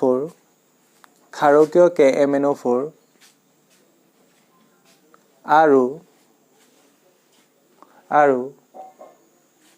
খোৱা তেলৰ মাজত বিক্ৰিয়া ঘটালে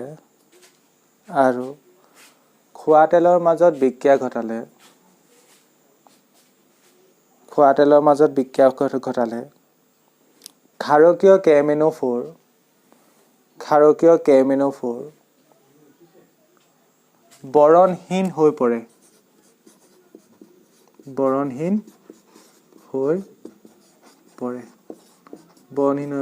একচুৱেলি ক্ষাৰকীয় কেএমএনঅ'4 পিংক কালাৰ পিংকটো অসমীয়াত কি হ'ব গোলপীয়া কালাৰ আৰু তাক যদি মাখনৰ সহায়ত তুমি হেৰি কৰা মাখনৰ লগত যদি বিক্ৰিয়া ঘটোৱা খোৱা তেলৰ লগত যদি তুমি বিক্ৰিয়া ঘটোৱা তেন্তে সি কি হৈ পৰে ক্ষাৰকীয় কেএমএনঅ'4 খিনি বৰণহীন হৈ পৰে দাৰি দিবা আনহাতে ইয়াক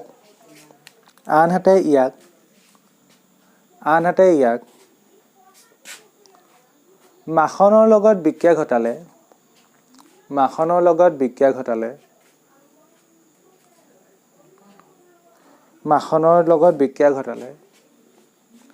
ৰঙৰ কোনো ধৰণৰ পৰিৱৰ্তন নহয় দাৰি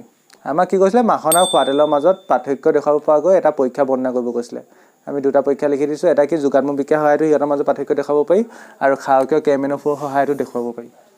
কিন্তু দুটা পেৰাগ্ৰাফত দুটা এক্সট্ৰাকৈ লিখিবা কেতিয়াবা এই কুৱেশ্যনটো 3 নম্বৰ কাৰণেও আহে তেন্তে আমাৰ এতিয়া যিখন ৰিডিউচ চিলেবাছৰ মতে যিখিনি কুৱেশ্যন আনচাৰ ডিছকাছ কৰিব লাগিছিলে সেইখিনি আমি কৰিলোঁ গোটেইখিনি তেন্তে আজি ভিডিঅ'টোত ইমানেই আৰু অতঃপৰ ভিডিঅ'টো চোৱাৰ বাবে তোমালোকক ধন্যবাদ